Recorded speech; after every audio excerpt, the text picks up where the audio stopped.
അത് ഡിസെൻഗേജ് ആവാനായിട്ട് രണ്ട് വഴിയേ ഉള്ളൂ. ഒന്നിലെ ആരെങ്കിലും അതിനെ ഓഫ് ചെയ്യണം. കാരണം ഡെലിബറേറ്റ് എഫേർട്ട് വേണം, ചെയ്യണം. അല്ലാതെ നമ്മൾ വെറുതെ കൈ കൊണ്ട് തട്ടുകയോ അല്ലെങ്കിൽ പേപ്പർ കൊണ്ട് മുട്ടുകയോ ചെയ്താൽ അങ്ങനെ ആവില്ല. അത് അത്രയും സേഫ്റ്റി ഫീച്ചേഴ്സ് ഉള്ള സാധനമാണ്. ഒരു 30 സെക്കൻഡും കൂടി ഈ പൈലറ്റിന് കിട്ടിയിരുന്നെങ്കിൽ ഒരു പക്ഷേ ഈ വിമാനം ആ ബിൽഡിങ്ങിൻ്റെ മുകളിൽ കൂടി കടന്നു പോയതിന് അപ്പോഴേക്കും രണ്ടാമത്തെ എഞ്ചിന് സ്റ്റാർട്ടായാൽ ഇത് ഗെയിൻ ചെയ്തതിൻ്റെ ഹൈറ്റ്. F-35 അവരുടെ ഫ്ലാഗ്ഷിപ്പാണ്. അതായത് അമേരിക്കയെ സംബന്ധിച്ചിടത്തോളം ഏറ്റവും പ്രസ്റ്റീജിയസ് ആണ്. അപ്പോൾ അവർ പറയുന്നത് ഈ വിമാനം ഒരാൾക്കും ലോകത്തിൽ ഡിറ്റക്ട് ചെയ്യാൻ പറ്റില്ല. അവർ പ്രൂവ് ചെയ്തിട്ടുണ്ട്. അവർ നമ്മളുടെ ഡിറ്റക്ഷൻ സിസ്റ്റം എത്രമാത്രം എഫക്റ്റീവാണെന്ന് അറിയാൻ വേണ്ടി ആണ് ഇത് ഫ്ലൈ ചെയ്തതെന്നുള്ളതാണ് എൻ്റെ വിശ്വാസം. എയർക്രാഫ്റ്റ് കാരിയറിൽ നിന്നൊരു വിമാനം ഫ്ലൈ ചെയ്തൊരു കൺട്രിയുടെ അടുത്തേക്ക് വരാമെന്ന് പറഞ്ഞാൽ അത് വളരെ തെറ്റായൊരു പ്രവണതയാണ്. നമുക്ക് വേണമെങ്കിൽ ഈ വിമാനത്തെ ഷൂട്ട് ചെയ്ത് താഴെ ഇടാമായിരുന്നു. പക്ഷെ നമ്മളത് ചെയ്തില്ല. അമേരിക്ക ഓൺ ചെയ്യേണ്ട അവരുടെ വിമാനമാണ്. പക്ഷേ ബ്രിട്ടനിൽ നിന്നാണ് ഇത് വന്നത്. അപ്പോൾ അങ്ങനെ വരുമ്പോൾ നമ്മളുടെ ദേശീയ സുരക്ഷയ്ക്ക് അതൊരു വലിയൊരു ക്വസ്റ്റ്യൻ മാർക്കാണ്. നിങ്ങൾ പറയുന്ന MH370 ആ കേസ് ഞാൻ ഡീറ്റെയിൽഡായിട്ട് വായിച്ചിട്ടുള്ളതാണ്. അതിൻ്റെ കേസ് വേറെ ഇതാണ്. അതൊരു ദുരൂഹത നിറഞ്ഞൊരു സംഭവമാണ്. അങ്ങനെ എൻ്റെ ഹെലികോപ്റ്ററിൽ ഞാനൊരു മിസൈൽ കൊണ്ടുപോയി അത് ഹാൻഡിൽ ചെയ്യുന്ന ആളെയും കൂടി, മിസൈൽ സാറ് കൊണ്ടുപോകില്ല ഹെലികോപ്റ്ററിൽ, പക്ഷേ നമുക്ക് ഓപ്പറേഷണൽ കണ്ടീഷൻ ആയതുകൊണ്ട് കൊണ്ടുപോയേ പറ്റുള്ളൂ. അതിൽ പോയി അയാൾ ഡിപ്ലോയ് ചെയ്ത് അയാൾ അവിടെ ഇറങ്ങിയപ്പോഴേക്കും ഹെലികോപ്റ്റർ വന്നു. ഇയാൾ അതിനെ ഫയർ ചെയ്ത് ഹെലികോപ്റ്റർ ഡിസിൻറ്റിഗ്രേറ്റ് ചെയ്ത് പോയി. അതിലൊരു ബ്രിഗേഡ് കമാൻഡർ അവിടെ ഉണ്ടായിരുന്നു, മരിച്ചുപോയി. അപ്പോൾ ആ ഓപ്പറേഷനാണ് എനിക്ക് സേനാമണ്ഡലം കിട്ടിയത്. പ്രതിരോധ വകുപ്പിലെ മുൻ ഏവിയേറ്ററും കൈരളി ഏവിയേഷൻ സ്ഥാപകനുമായ കേണൽ ശശികുമാർ മേനോനാണ് ദ ക്യൂ അഭിമുഖത്തിൽ. വെൽക്കം. അഹമ്മദാബാദ് വിമാന ദുരന്തത്തിന്റെ ഏറ്റവും പുതിയൊരു അപ്ഡേഷൻ വന്ന തൊട്ടടുത്ത ദിവസമാണ് നമ്മൾ സംസാരിക്കുന്നത്. ഈ ഫ്യൂവൽ സ്വിച്ച് ഓഫ് ആയിരുന്നു അപകട സമയത്ത്, അതാണ് അപകട കാരണം എന്നുള്ളതാണ് ഏറ്റവും പുതിയ വിശദീകരണം. അതിൽ തന്നെ പറയുന്നുണ്ട് 2 ഫ്യൂവൽ സ്വിച്ച് ഓഫ് ആയിരുന്നു, അത് റൺ മോഡിൽ നിന്ന് കട്ട് ഓഫിലേക്ക് വരുന്നു എന്നുള്ളത്. ആ വിശദീകരണം കുറെ കൂടെ ഒന്ന് അപഗ്രഥിക്കുന്ന സമയത്ത് ഈ സ്ഥലം സന്ദർശിച്ച ഇതിൻ്റെ ഒരു അപകട സാഹചര്യങ്ങളെ കുറിച്ച് ഒരു പ്രാഥമിക അന്വേഷണം നടത്തിയ ഒരാളെന്ന നിലക്ക് അതൊന്ന് വിശദീകരിക്കാവോ? തീർച്ചയായിട്ടും. അതായത് ഈ വിമാന ദുരന്തം നമ്മളെല്ലാം പിടിച്ച് കുലുക്കിയ ഒരു സംഭവമാണ്. അതും ഇത്രയും വലിയൊരു വിമാനം, ഡ്രീം ലൈനർ 787 ആദ്യമായിട്ടുള്ളൊരു ആക്സിഡൻ്റാണ്. അപ്പോൾ അതുകൊണ്ട് അതിൻ്റേതായിട്ടുള്ളൊരു പ്രത്യേകതയുണ്ട്. അപ്പോൾ ആദ്യം നമ്മളെല്ലാം വിചാരിച്ചത് ഇത് ഫ്ലാപ്പുമായിട്ട് റിലേറ്റഡ് ആയിട്ടുള്ള പ്രശ്നമാണ്, അല്ലെങ്കിൽ അണ്ടർ ക്യാരേജ് ടൈമിൽ പൊക്കിയില്ല, അങ്ങനെ കുറേ തിയറീസും കുറേ പ്രശ്നങ്ങളൊക്കെ വന്നു. അപ്പോൾ അത് കഴിഞ്ഞിട്ട് ആരോ ഒരാളുടെ ഒരു കുട്ടിയുടെ ഒരു മൊബൈലിൽ നിന്ന് ഒരു ഫോട്ടോയിൽ നിന്നാണ് നമുക്ക് ആദ്യമായിട്ടൊരു ക്ലൂ കിട്ടുന്നത്. റാം എയർ ടർബൈൻ ഡിപ്ലോയ്ഡ് ആയിരുന്നു. അപ്പോൾ റാം എയർ ടർബൈൻ ഡിപ്ലോയ് ചെയ്യണമെങ്കിലുള്ള കണ്ടീഷൻ ഒന്നിലെ പൈലറ്റ് ഇനിഷ്യേറ്റ് ചെയ്യാം ഫോർ അഡീഷണൽ പവർ ഏതെങ്കിലും ഒരു സമയത്ത്. അതല്ലെങ്കിൽ നമുക്ക് 2 എഞ്ചിനും ഫെയിലായാൽ മാത്രമേ ആ ഒരു കണ്ടീഷൻ വരുള്ളൂ. അപ്പോൾ നമുക്കൊരു ഇൻഡിക്കേഷൻ അപ്പം തന്നെ കിട്ടി 2 എഞ്ചിനും ഫെയിലായിരുന്നു എന്നുള്ളത്. അതുപോലെ തന്നെ രക്ഷപ്പെട്ട വ്യക്തിയും പറഞ്ഞു ഒരു സൗണ്ട് കേട്ടു, ഒരു ബാങ്, അതോടൊപ്പം ഒരു ബ്ലൂ ലൈറ്റ് കത്തും, അതും ഒരു ഇൻഡിക്കേഷനാണ് ഇതിൻ്റെ. അപ്പോൾ അതിൽ നിന്ന് നമുക്ക് നമ്മളുടെ ചിന്താഗതി തന്നെ ഒരു നാരോ ഇതിലേക്ക് കൊണ്ടുവരാൻ പറ്റി. അത് കഴിഞ്ഞിപ്പോൾ പ്രിലിമിനറി എയർക്രാഫ്റ്റ് ആക്സിഡൻറ്റ് ഇൻവെസ്റ്റിഗേഷൻ ബ്യൂറോയുടെ ഫസ്റ്റ് പ്രിലിമിനറി റിപ്പോർട്ട്, ഞാൻ വീണ്ടും സ്ട്രെസ് ചെയ്ത് പറയും പ്രിലിമിനറി റിപ്പോർട്ട്, ഡീറ്റെയിൽ റിപ്പോർട്ട് വരുമ്പോൾ കുറേ കാര്യങ്ങൾ പിന്നെയും വരും, ഇനി വിശദമായിട്ട് വരും. ഇപ്പോൾ ഇമ്മീഡിയറ്റ്ലി അവർക്ക് പ്രഷറുണ്ട്, കാരണം ഇത്ര സമയത്തിനുള്ളിൽ ഇത് റിലീസ് ചെയ്യണം. അപ്പോൾ അതിലവർ റിലീസ് ചെയ്തതിൽ നമ്മൾക്ക് കിട്ടിയ വസ്തുതകൾ വെച്ച് നോക്കുമ്പോൾ ഇതിൽ എൻജിൻ 2ഉം ഫെയിലായെന്നുള്ള അവരും അക്സെപ്റ്റ് ചെയ്യുന്നു. കോക്പിറ്റ് കോൺവെർസേഷൻ പൈലറ്റും കോ പൈലറ്റും ആയിട്ടുണ്ടായിരുന്ന കോക്പിറ്റ് കോൺവെർസേഷനിൽ നിന്നും അതിലേക്ക് തന്നെയാണ് ലീഡിലേക്ക് പോകുന്നത്. എന്തുകൊണ്ട് എൻജിൻ ഫെയിലായി എന്നുള്ളതാണ് വേറെ ഇഷ്യൂ. അപ്പോൾ അതിൽ നമ്മൾ പല വേരിയബിൾസും നോക്കിയിരുന്നു, ബേർഡ് ഹിറ്റ്, അങ്ങനെ അതെല്ലാം റൂൾ ഔട്ട് ചെയ്തു. ഞാൻ അതിന് സമയം വേസ്റ്റ് ചെയ്യുന്നില്ല. അവസാനം നമ്മൾ കണ്ടുപിടിച്ചത് ഫ്യൂവൽ സപ്ലൈ എൻജിനിലേക്കുള്ളത് കട്ടായി. അതെങ്ങനെ കട്ടായി എന്നുള്ളതാണ് പൈലറ്റും കോ പൈലറ്റും തമ്മിലുള്ള സംഭാഷണത്തിൽ നിന്ന് ചോദിക്കുന്നുണ്ട്, ഈ സ്വിച്ച് ആരാണ് ഓഫ് ചെയ്തത്, നീ എന്തിനാണ് ഓഫ് ചെയ്തത്? അപ്പോൾ മറ്റേ ആൾ പറഞ്ഞില്ല ഞാൻ ഓഫ് ചെയ്തിട്ടില്ല. അത് ഏത് സമയത്താണ് ആ കോൺവെർസേഷൻ, ടൈമിങ് ഇപ്പോഴും വന്നിട്ടില്ല. അത് വളരെ ഇമ്പോർട്ടൻ്റ് ആണ്, അത് വരും, വിശദമായിട്ടുള്ള റിപ്പോർട്ട് വരും, അത് വരും. അപ്പോൾ അതിൽ നിന്നൊരു കാര്യം ഉറപ്പായി, ആ സ്വിച്ച് ഓഫായി. ആ സ്വിച്ച് ഓഫായാൽ എൻജിൻ കട്ടാവും. അപ്പോൾ അതുകൊണ്ടാണ് എൻജിൻ കട്ടായെന്നുള്ളത് നമുക്ക് കൃത്യമായിട്ട് മനസ്സിലായി. ഈ ഫ്യൂവൽ സ്വിച്ച് ഓഫായ ശേഷം വിമാനത്തിന് സംഭവിക്കുന്ന ഒരു എന്താണ് ഇതിൻ്റെ പ്രതിഭാസം ഉണ്ടാവുക? ഇത് പണ്ടെന്ന് പറഞ്ഞാൽ നമുക്ക് സെപ്പറേറ്റ് സ്വിച്ച് ആയിരുന്നു. LP പമ്പിന് വേറെ, ഇഗ്നൈറ്ററിന് വേറെ. ഇപ്പോൾ എല്ലാം കൂടി കമ്പൈൻ ചെയ്ത ഒരു മാസ്റ്റർ സ്വിച്ചായി. ആ സ്വിച്ചിന് സേഫ്റ്റി ഡിവൈസസ് ഉണ്ട്. കാരണം നമ്മളൊരിക്കൽ എൻഗേജ് ചെയ്ത് കഴിഞ്ഞാൽ അതിൻ്റെ ഗാർഡ് ഓൺ ആയിക്കഴിഞ്ഞാൽ അതൊരിക്കലും സ്ലിപ്പ് ചെയ്യില്ല. ഒരു അഡ്വൈസറി വന്നിട്ടുണ്ട് ബോയിങ് 737 ഇതുപോലെ തന്നെ ഒരു ഇഷ്യൂ ഉണ്ടായിട്ട് പ്ലേ വന്നിട്ടുണ്ട് അതിൽ. അപ്പോൾ അങ്ങനെ വരുമ്പോൾ സ്വിച്ച് ഡിസെൻഗേജ് ആവും. അപ്പോൾ അതുകൊണ്ട് ആ അഡ്വൈസറി നിൽക്കുന്നുണ്ട് അതിൽ. അപ്പോൾ ഇതിൽ സംഭവിച്ച അതായത് നമുക്ക് നിങ്ങളിപ്പോൾ പ്രത്യേകമായിട്ട് ചോദിച്ച ഒരിതിൽ ആ സ്വിച്ചിൻ്റെ ടേക്ക് ഓഫ് കഴിഞ്ഞ് 3 മിനിറ്റിനുള്ളിൽ ഈ സ്വിച്ച് ഡിസെൻഗേജ് ആവുകയാണ്. അത് ഡിസെൻഗേജ് ആവാനായിട്ട് 2 വഴിയേ ഉള്ളൂ. ഒന്നിലെ ആരെങ്കിലും അതിനെ ഓഫ് ചെയ്യണം. കാരണം ഡെലിബറേറ്റ് എഫേർട്ട് വേണം ചെയ്യണം. അല്ലാതെ നമ്മൾ വെറുതെ കൈ കൊണ്ട് തട്ടുകയോ അല്ലെങ്കിൽ പേപ്പർ കൊണ്ട് മുട്ടുകയോ ചെയ്താൽ അങ്ങനെ ആവില്ല. അത് അത്രയും സേഫ്റ്റി ഫീച്ചേഴ്സ് ഉള്ള സാധനമാണത്.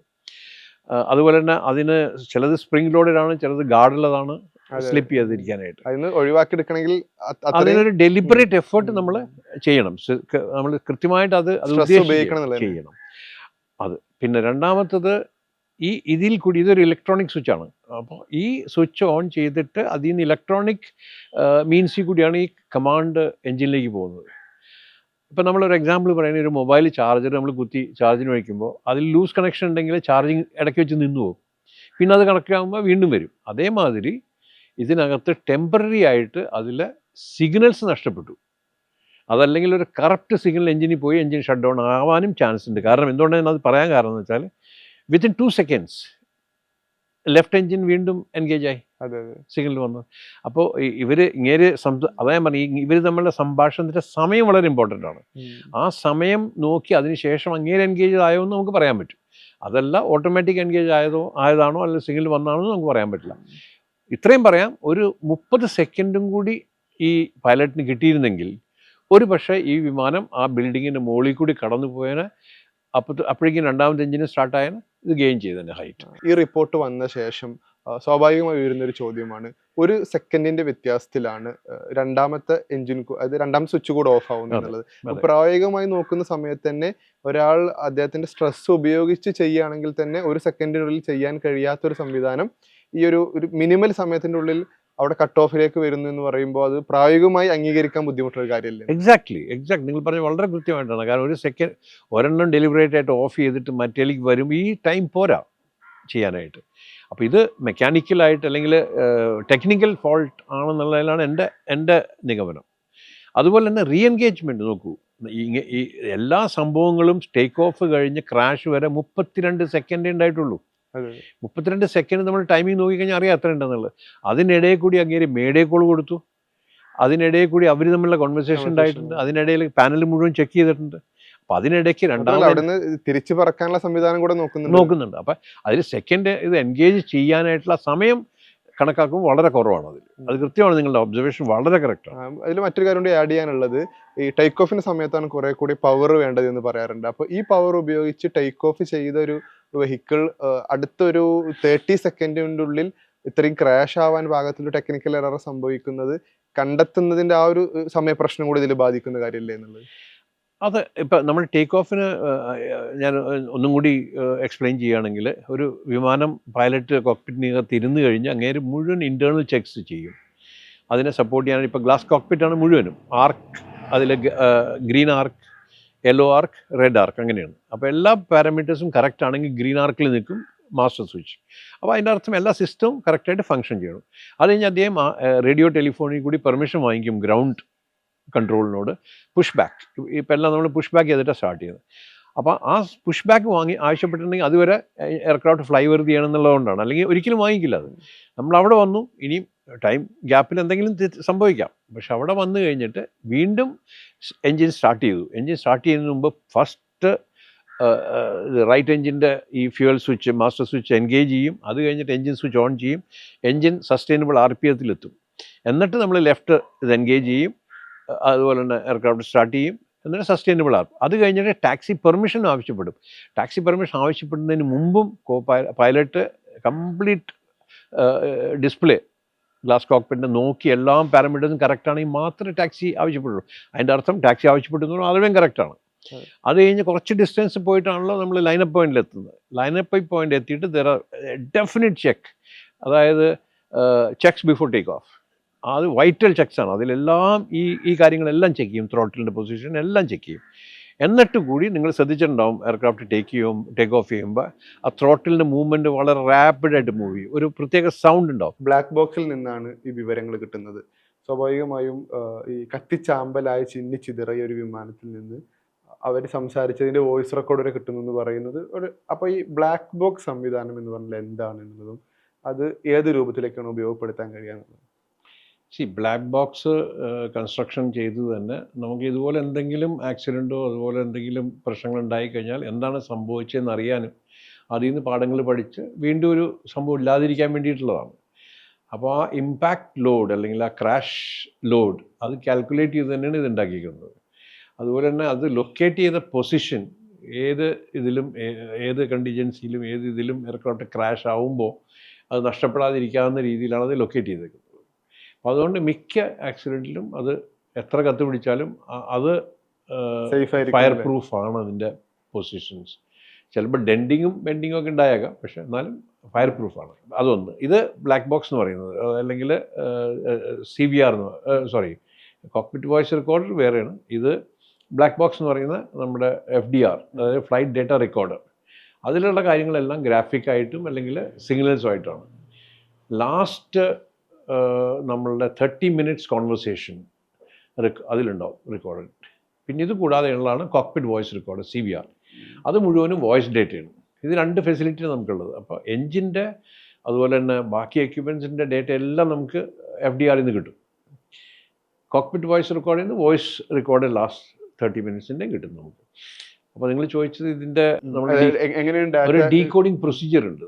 ഇതിനെ നമ്മൾ കൊണ്ടുപോയിട്ട് ഡീകോഡറിലേക്ക് കണക്ട് ചെയ്യും. അപ്പോൾ ഇതിലുള്ള പൾസുകൾ ഡീകോഡ് ചെയ്തിട്ട് അതിനെ ഓഡിയബിൾ ലാംഗ്വേജിലേക്ക് നമ്മൾ എടുക്കും. ഹെലികോപ്റ്ററിന് സമാനമായ ഹെലികോപ്റ്ററിൽ ഇപ്പോൾ കമേഴ്ഷ്യലായിട്ട് യൂസ് ചെയ്യുന്ന ബിഗർ ഹെലികോപ്റ്ററിന് മാൻഡേറ്ററിയാണ് CVR അറിയാനായിട്ട്. പക്ഷേ FDR വളരെ ലിമിറ്റഡ് ആയിട്ടുള്ളൊരു FDR ആണ്. ഇപ്പോൾ എയർക്രാഫ്റ്റിലുള്ള മാതിരി അല്ല, കുറേ പാരാമീറ്റേഴ്സ് ഉണ്ട് അതിൻ്റെ. അത്ര ലിമിറ്റഡ് ചെറിയൊരു FDR ഉണ്ട്. അത് ഈ അപകടത്തിന് ശേഷം പ്രധാനമായി വരുന്ന ഒരു ചർച്ച എന്നുള്ളത് ഈ ബോയിങ് ഡ്രീംലൈനർ വിമാനങ്ങൾക്ക് ഉണ്ടാവുന്ന തകർച്ച അപകടങ്ങളും എന്നുള്ളത്. അപ്പോൾ അത് ഏതെങ്കിലും നിലക്കൊരു സുരക്ഷാ ആശങ്കയായി തന്നെ നിലനിൽക്കുന്ന ഒരു കാര്യമാണോ എന്നുള്ളത്? ഇത് 787 ഡ്രീംലൈനർ ആദ്യത്തെ ആക്സിഡൻ്റ് ആണ്. 2011 സർവീസിൽ വന്ന വിമാനം ഇന്ത്യയിൽ 2013 വന്നത്. നമ്മളുടെ കമ്മീഷനിങ് കഴിഞ്ഞിട്ട് 2014 തുടങ്ങിയത്. ഇന്നേ വരെ വേൾഡിൽ ഡ്രീംലൈനർ ക്രാഷ് ചെയ്തിട്ടില്ല. അപ്പോൾ ആദ്യമായിട്ടാണ് ഇത് ഉണ്ടായിരിക്കുന്നത്. ആദ്യം ടീത്തിങ് പ്രോബ്ലം ഇഷ്ടം പോലെ ഉണ്ടായിട്ടുണ്ട്. ഇതിൻ്റെ ബാറ്ററി ഹീറ്റിംഗ് അപ്പ് ഒരു പ്രശ്നമായിരുന്നു.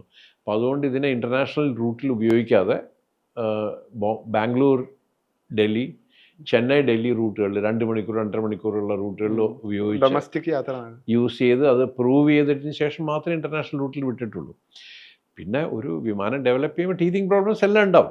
അപ്പോൾ ഇതിലും ഇപ്പോൾ ചില പ്രശ്നങ്ങൾ, ഈ സ്വിച്ച് ഒരു പ്രശ്നമാണ്. കാരണം അതിനൊരു അഡ്വൈസറി ഇഷ്യൂ ചെയ്തിട്ടുണ്ട് FAA, ഫെഡറൽ ഏവിയേഷൻ അതോറിറ്റി. ആണല്ലോ, അതൊരു പ്രോബബിൾ ഡിഫക്റ്റ് ആണത്.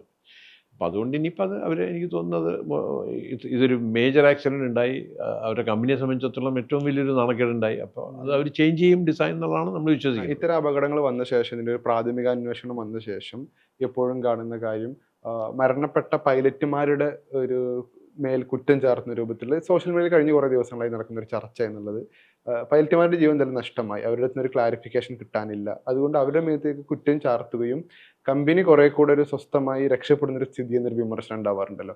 അപ്പോൾ പൈലറ്റ് അസോസിയേഷൻ കഴിഞ്ഞ ദിവസം ഒരു പത്രക്കുറിപ്പ് ഇറക്കിയതിൽ പറയുന്നത് പൈലറ്റിന്റെ മേലിലേക്ക് മാത്രം കുറ്റം ചുമത്തുന്നത് ഇനി ഇത് ഏവിയേറ്റർമാർക്ക് കുറെ കൂടെ ഒരു ബാധ്യത വരുന്ന, അതല്ലെങ്കിൽ അവർക്ക് കുറെ കൂടെ ഒരു സംഘർഷാവസ്ഥ ഉണ്ടാകുന്ന സാഹചര്യം എന്നുള്ളത്, ഇതിനെങ്ങനെയാണ് നോക്കിക്കാണുന്നത്? ഇതിനെ നമ്മൾ വളരെ കെയർഫുള്ളായിട്ട് അനലൈസ് ചെയ്യണം. കാരണം പൈലറ്റ് ഗ്രൂപ്പ് അവരെ പ്രൊട്ടക്ട് ചെയ്യാൻ നോക്കും. വിമാന കമ്പനി അവരുടെ ഫ്യൂച്ചർ അവർ പ്രൊട്ടക്ട് ചെയ്യാൻ നോക്കും. ഇന്ത്യയുടെ റെഗുലേറ്ററി ബോഡി, അതായത് DGC എന്ന് പറയുന്നത്, അവരാണ് ലോ എൻഫോഴ്സ്മെന്റ് അതോറിറ്റി. അവരുടെ കാര്യങ്ങളിൽ തെറ്റില്ല എന്ന് പറയും. അപ്പോൾ എല്ലാവരും അവരവരുടെ കാര്യങ്ങളിൽ തെറ്റില്ല എന്ന് പറയുമ്പോൾ പിന്നെ ആരാ തെറ്റിയത്? അതുകൊണ്ടാണ് ഒരു ആക്സിഡൻറ്റ് ഇൻവെസ്റ്റിഗേഷൻ ടീം ഇതിൽ നിന്നെല്ലാം ഡീലിങ് ചെയ്തിട്ട് നമ്മൾ ഫോം ചെയ്തേക്കുന്നത്. അവർ യാതൊരു വിധത്തിലും ഇൻഫ്ലുവൻസും പാടില്ല അതിലേക്ക്. കാരണം നമ്മൾ ഈ ഒരു ആക്സിഡൻറ്റ് ഈസ് ആക്സിഡൻറ്റ്, നഷ്ടങ്ങൾ സംഭവിച്ചു. ഇനി എന്താ നമുക്ക് വേണ്ടത്? അതെന്തുകൊണ്ട് സംഭവിച്ചു, ഇനി ഒരു ആക്സിഡൻറ്റ് ഇല്ലാതിരിക്കാൻ നമ്മൾ എന്തൊക്കെ ഇനി സിസ്റ്റത്തിൽ കൊണ്ടുവരണം എന്നുള്ള അതാണ് നമ്മുടെ ലക്ഷ്യമെങ്കിൽ ഈ പ്രശ്നങ്ങളൊന്നുമില്ല. പൈലറ്റ് എന്ത് വേണമെങ്കിലും പറഞ്ഞോട്ടെ, പൈലറ്റ് ഗ്രൂപ്പ് എന്ത് വേണമെങ്കിലും അവരവരുടെ പ്രൊട്ടക്ഷൻ, ആരെയും പ്രൊട്ടക്റ്റ് ചെയ്യാൻ നിൽക്കരുത്. കാരണം നഷ്ടങ്ങളുണ്ടായി. പക്ഷേ 241 നിരപരാധിയായിട്ടുള്ള ആൾക്കാർ, ഈ പറയുന്ന ഗ്രൂപ്പുകളിലൊന്നും ഇല്ലാത്ത മനുഷ്യർ, അവരുടെ ഫാമിലി, അവർക്ക് പൈസ കിട്ടുമായിരിക്കും, പക്ഷേ അവരുടെ ജീവിതം നഷ്ടപ്പെട്ടു. അതുപോലെ തന്നെ കുറേ പേര് ഗ്രൗണ്ടിലിരുന്നവർ, ഒന്നും ഇതിൽ ബന്ധപ്പെടാത്ത ആൾക്കാർ, അവർ. അപ്പോൾ അതിൽ നിന്ന് നമുക്ക് അവരുടെ ജീവിതത്തിൽ നിന്ന് നമ്മൾ ആസ് എ പബ്ലിക് പീപ്പിൾ അല്ലെങ്കിൽ ആസ് എ ഗവൺമെൻറ് നമ്മളുടെ ഉത്തരവാദിത്വമാണ് ഇത് എന്തുകൊണ്ടുണ്ടായി എന്നുള്ള കണ്ടുപിടിക്കുക എന്നുള്ളത്. അത് വേറൊന്നിനും വേണ്ടിയല്ല, ഒരു പോസ്റ്റ്മോർട്ടത്തിന് വേണ്ടിയല്ല, ഇനിയൊരു സംഭവം ഉണ്ടാവാൻ പാടില്ല. അതെ, നമ്മളിപ്പോൾ 2014 കമ്മീഷൻ കഴിഞ്ഞ് യാത്ര തുടങ്ങിയ വിമാനം എന്ന് പറയുമ്പോൾ തന്നെ പലപ്പോഴും പ്രയോഗം നിനക്ക് പറയാറുണ്ട്, റോഡിനേക്കാൾ അപകട സാധ്യത കുറഞ്ഞ സ്ഥലമാണ് ഈ എയർ റൂട്ട് എന്നുള്ളത്. പക്ഷേ അപകടമുണ്ടായ ഒരു ആദ്യത്തെ 3-4 സെക്കൻഡിൽ അതിൽ യാത്ര ചെയ്ത 99% ആളുകളുടെയും ജീവൻ നഷ്ടമാവുന്നു എന്ന് പറയുന്ന ഒരു അതിദാരുണമായ സാഹചര്യം കൂടെ വരുന്നുണ്ടല്ലോ. അപ്പോൾ ഈ വിമാനയാത്രയ്ക്കിടെ ഒരു അപകട സാധ്യത ഉണ്ടായാൽ വിമാനത്തിലുള്ള എല്ലാവരുടെയും ജീവൻ തീർന്നു എന്ന് നിലക്ക് കണക്കാക്കപ്പെടുന്നതാണോ? എന്താണ് അതിൻ്റെ ഒരു സാഹചര്യം? ഇപ്പം ഞാൻ നേരത്തെ പറഞ്ഞില്ലേ, ഈ വിമാനത്തിൽ അവർ ഫ്യൂവൽ മാസ്റ്റർ സ്വിച്ച് ഒരു 30 സെക്കൻഡ് മുമ്പ് ഓൺ ചെയ്യാൻ പറ്റിയിരുന്നെങ്കിൽ ഒരുപക്ഷെ ഈ ആക്സിഡൻറ്റ് ഉണ്ടാവില്ലായിരുന്നു. ഇതൊരു ഇൻസിഡൻ്റായി മാറിയാണ്, രക്ഷപ്പെട്ടു പോയത്. അപ്പോൾ ആക്സിഡൻറ്റ് ഇത് ആക്സിഡൻറ്റ്, അത് ആ ഒരു ഇതിൽ നമ്മൾ കണ്ടാൽ മതി. പക്ഷേ എയർ ആക്സിഡൻറ്റ്സ് വളരെ ചുരുക്കമാണ്. നമ്മൾ നോക്കിക്കോളൂ, നമ്മൾ ന്യൂസ് വായിച്ചാലും എന്ത് വായിച്ചാലും എല്ലാ ദിവസവും ഒരു ബസ് ഇടിക്കുകയോ അങ്ങനെ. അപ്പോൾ അത് വെച്ച് കമ്പയർ ചെയ്യുമ്പോൾ ഏവിയേഷൻ വളരെ സേഫാണ്. കാരണം വളരെ സേഫായിട്ടുള്ളൊരു മീഡിയമാണ് എയർ. അതിൽ പ്രൊസീജിയേഴ്സ് ഉണ്ട്, അതുപോലെ തന്നെ നമുക്ക് അതിൻ്റേതായിട്ടുള്ള ഉത്തരവാദിത്തമുള്ള ആൾക്കാരുണ്ട്, പൈലറ്റ്സിൻ്റെ എല്ലാം മെഡിക്കൽ ചെക്കപ്പ് ഉണ്ട്. ഒരു ഡ്രൈവറിൽ നിന്ന് അത്രയും മെഡിക്കൽ ചെക്കപ്പ് ഇല്ല. അപ്പോൾ അതൊക്കെ വെച്ച് നോക്കുമ്പോൾ എയർ ട്രാവൽ ഈസ് മച്ച് സേഫാണ്. പിന്നെ വേറൊരു നമ്മൾ എൻ്റെ ഒരു കൊറോളറി ആയിട്ട് നോക്കുകയാണെങ്കിൽ നമുക്ക് ചോയ്സ് ഇല്ല. അപ്പം അതുകൊണ്ട് ഈ എയർ മീഡിയത്തിന് നമ്മൾ കൂടുതൽ സേഫാക്കാൻ നോക്കുക. അതിന് പറ്റുന്ന കാര്യങ്ങളെന്ന് പറഞ്ഞാൽ ഗവൺമെൻറ്റും റെഗുലേറ്ററി ബോഡിയും കൂടുതൽ സേഫ്റ്റി മെഷേഴ്സ് കൊണ്ടുവരാൻ ശ്രമിക്കുക. അതിൽ ഞാനൊരു കാര്യം പറയാൻ ആഗ്രഹിക്കുന്നു. ഇപ്പോൾ ഒരു ഡെവലപ്മെൻറ്റ് നടന്നുകൊണ്ടിരിക്കുന്നുണ്ട്. ഇനി എയർക്രാഫ്റ്റ് ക്രാഷ് ആയിക്കഴിഞ്ഞാൽ ഡിറ്റാച്ചബിൾ ബോഡി സിസ്റ്റം വന്നിട്ടുണ്ട്, നിങ്ങൾ വായിച്ചിട്ടുണ്ടാവും ന്യൂസ്. അപ്പം അങ്ങനെ വരുമ്പോൾ ഒരു ആക്സിഡൻറ്റ് ഉണ്ടായിക്കഴിഞ്ഞാൽ മെയിൻ കോമ്പണൻസ് പൈലറ്റും ആ പോർഷൻസ് ഒഴിച്ചാൽ ബാക്കിയെല്ലാം ഡിറ്റാച്ച് ചെയ്ത് പോയിട്ട് അത് പാരഷൂട്ടിൽ വന്ന് ഇറങ്ങുന്നൊരു സംവിധാനം വരുന്നുണ്ട് വലിയ സൂണായിട്ട്. അത് വന്നു കഴിഞ്ഞാൽ ഫെറ്റാലിറ്റി കുറയും. ഇത്ര നഷ്ടം സംഭവിക്കില്ല, മനുഷ്യരുടെ ലൈഫ് നഷ്ടപ്പെടില്ല. ഈ അപകടത്തിന് ശേഷം ഒരാൾ മാത്രമാണ് രക്ഷപ്പെട്ടത്. അയാൾ ആ പുകപടലങ്ങൾക്കിടയിൽ നിന്ന് രക്ഷപ്പെട്ടു വരുന്ന ദൃശ്യം നമ്മളെല്ലാവരും കണ്ടതാണ്. സോഷ്യൽ മീഡിയയിൽ വലിയ ചർച്ചയായിരുന്നു. അദ്ദേഹത്തിന് പോലും അതെങ്ങനെയാണ് സംഭവിച്ചതെന്ന് എക്സ്പ്ലെയിൻ ചെയ്യാൻ ഇപ്പോഴും കഴിയുന്നില്ല. അദ്ദേഹം വലിയൊരു ശബ്ദം കേട്ടു പുറത്തിറങ്ങി വന്നു എന്നുള്ളതാണ്. ഇത്ര വലിയൊരു ദാരുണമായ അപകടത്തിൽ നിന്ന് ഒരാൾ ശാരീരികമായ വലിയ പരിക്കുകളൊന്നും ഏൽക്കാതെ രക്ഷപ്പെട്ടൊരു സാഹചര്യം അതെങ്ങനെയായിരിക്കും? ഇതിന് ഉത്തരം പറയുന്ന മുമ്പ് നിങ്ങളുടെ ശ്രദ്ധ മംഗലാപുരം എയർ ഇന്ത്യ എക്സ്പ്രസ് ആക്സിഡൻറ്റിലേക്ക് കൊണ്ടുവരും. അത് ഇറങ്ങാനായിട്ട് വന്നപ്പോൾ അതിൻ്റെ ഫൈൻഡിങ്സ് ലേറ്റർ പൈലറ്റ് ടയർഡായിരുന്നു, അങ്ങേരെ ജഡ്ജ്മെൻറ്റ് എററാണെന്നൊക്കെ പറഞ്ഞ് വന്നിട്ടുണ്ട്. പക്ഷെ ആ സംഭവം നടന്നപ്പോൾ അങ്ങേരെ ടച്ച് ഡൗൺ പോയിന്റ്, ഒരു ഷോർട്ട് റൺവേ ആണ്, ഹിൽ ടോപ്പ് റൺവേ ആണ്. ടച്ച് ഡൗൺ പോയിന്റിന് മുമ്പിൽ പോയാണ് ലാൻഡ് ചെയ്തത്. അപ്പോൾ കോ പൈലറ്റ് 2-3 പ്രാവശ്യം അങ്ങേരെ വാൺ ചെയ്തു, എന്നാലും അങ്ങേര് കണ്ടിന്യൂ ചെയ്തു. ടച്ച് ഡൗൺ ചെയ്തപ്പോൾ അങ്ങേര് റിയലൈസ് ചെയ്തു എനിക്ക് റൺവേ ലെങ്ത്തിൽ നിർത്താൻ പറ്റില്ല. അങ്ങേര് ത്രോട്ടിൽ ഓപ്പൺ ചെയ്തു. ത്രോട്ടിൽ ഓപ്പൺ ചെയ്തപ്പോൾ എയർക്രാഫ്റ്റ് ഷിവർ ചെയ്തു അല്പം. ആ ഷിവറിങ്ങിൽ ഒരു സൈഡ് വിങ് ടച്ച് ചെയ്തു, എന്തോ ഒരു സ്ട്രക്ചറിൽ. അപ്പോൾ ആ സൈഡിലെ ഡോറ് തുറന്നു. അതിൻ്റെ അടുത്തുള്ള ഫ്യൂസ്ലാജ് ബോഡി ഇതായി. അവിടെ നിന്ന് 8 പേര് പുറത്തേക്ക് വീണു. അവരെല്ലാം രക്ഷപ്പെട്ടു. അതിലൊരു പെണ്ണുണ്ടായിരുന്നു, രക്ഷപ്പെട്ടു. അത് കഴിഞ്ഞപ്പോൾ അയാൾ വീണ്ടും റിയലൈസ് ചെയ്തു ഇനി ടേക്ക് ഓഫ് ചെയ്യാൻ പറ്റില്ല, ത്രോട്ടിൽ ക്ലോസ് ചെയ്തു. എന്നിട്ട് വീണിട്ടാണ് തീ പിടിച്ച് മരിച്ചു പോയത്. ഇത് ഞാൻ കൊണ്ടുവരാൻ കാരണം അതുപോലൊരു സിറ്റുവേഷനിൽ ഇങ്ങനെ ഇരുന്ന സീറ്റ് നമ്പർ 11A ആണ്. ആ 11Aയുടെ റൈറ്റ് സൈഡിലാണ് എമർജൻസി ഡോർ. അപ്പോൾ ഈ ഫസ്റ്റ് ഇതിൻ്റെ നോസ് പോയി ഇമ്പാക്റ്റ് ചെയ്തപ്പോൾ ആ വീഡിയോ നിങ്ങൾ ഓർക്കുന്നുണ്ടെങ്കിൽ ഇങ്ങനെ ഇമ്പാക്റ്റ് ചെയ്തിട്ട് അതിൻ്റെ നോസ് മേപ്പോട്ട് പോയി, ഓർമ്മയില്ലേ? അത്രയും ഫോഴ്സ്ഫുൾ ഇമ്പാക്റ്റ്. ആ ഇമ്പാക്റ്റിൽ ഈ ഡോറ് ഡെഫിനറ്റായിട്ട് തെറിച്ചു പോയിട്ടുണ്ട്. ഒന്ന് അതല്ലെങ്കിൽ നമുക്ക് വീഡിയോ ഇല്ലാത്തതുകൊണ്ടാണ് ഈ പറയുന്നത്. ഈ ഇമ്പാക്റ്റിന് മുമ്പ് 3 സ്ഥലത്ത് മരങ്ങളിൽ ടച്ച് ചെയ്തു. അത് എത്ര ഇമ്പാക്റ്റ് ഉണ്ടെന്ന് ആർക്കും ഇതുവരെ പറയാൻ പറ്റിയിട്ടില്ല.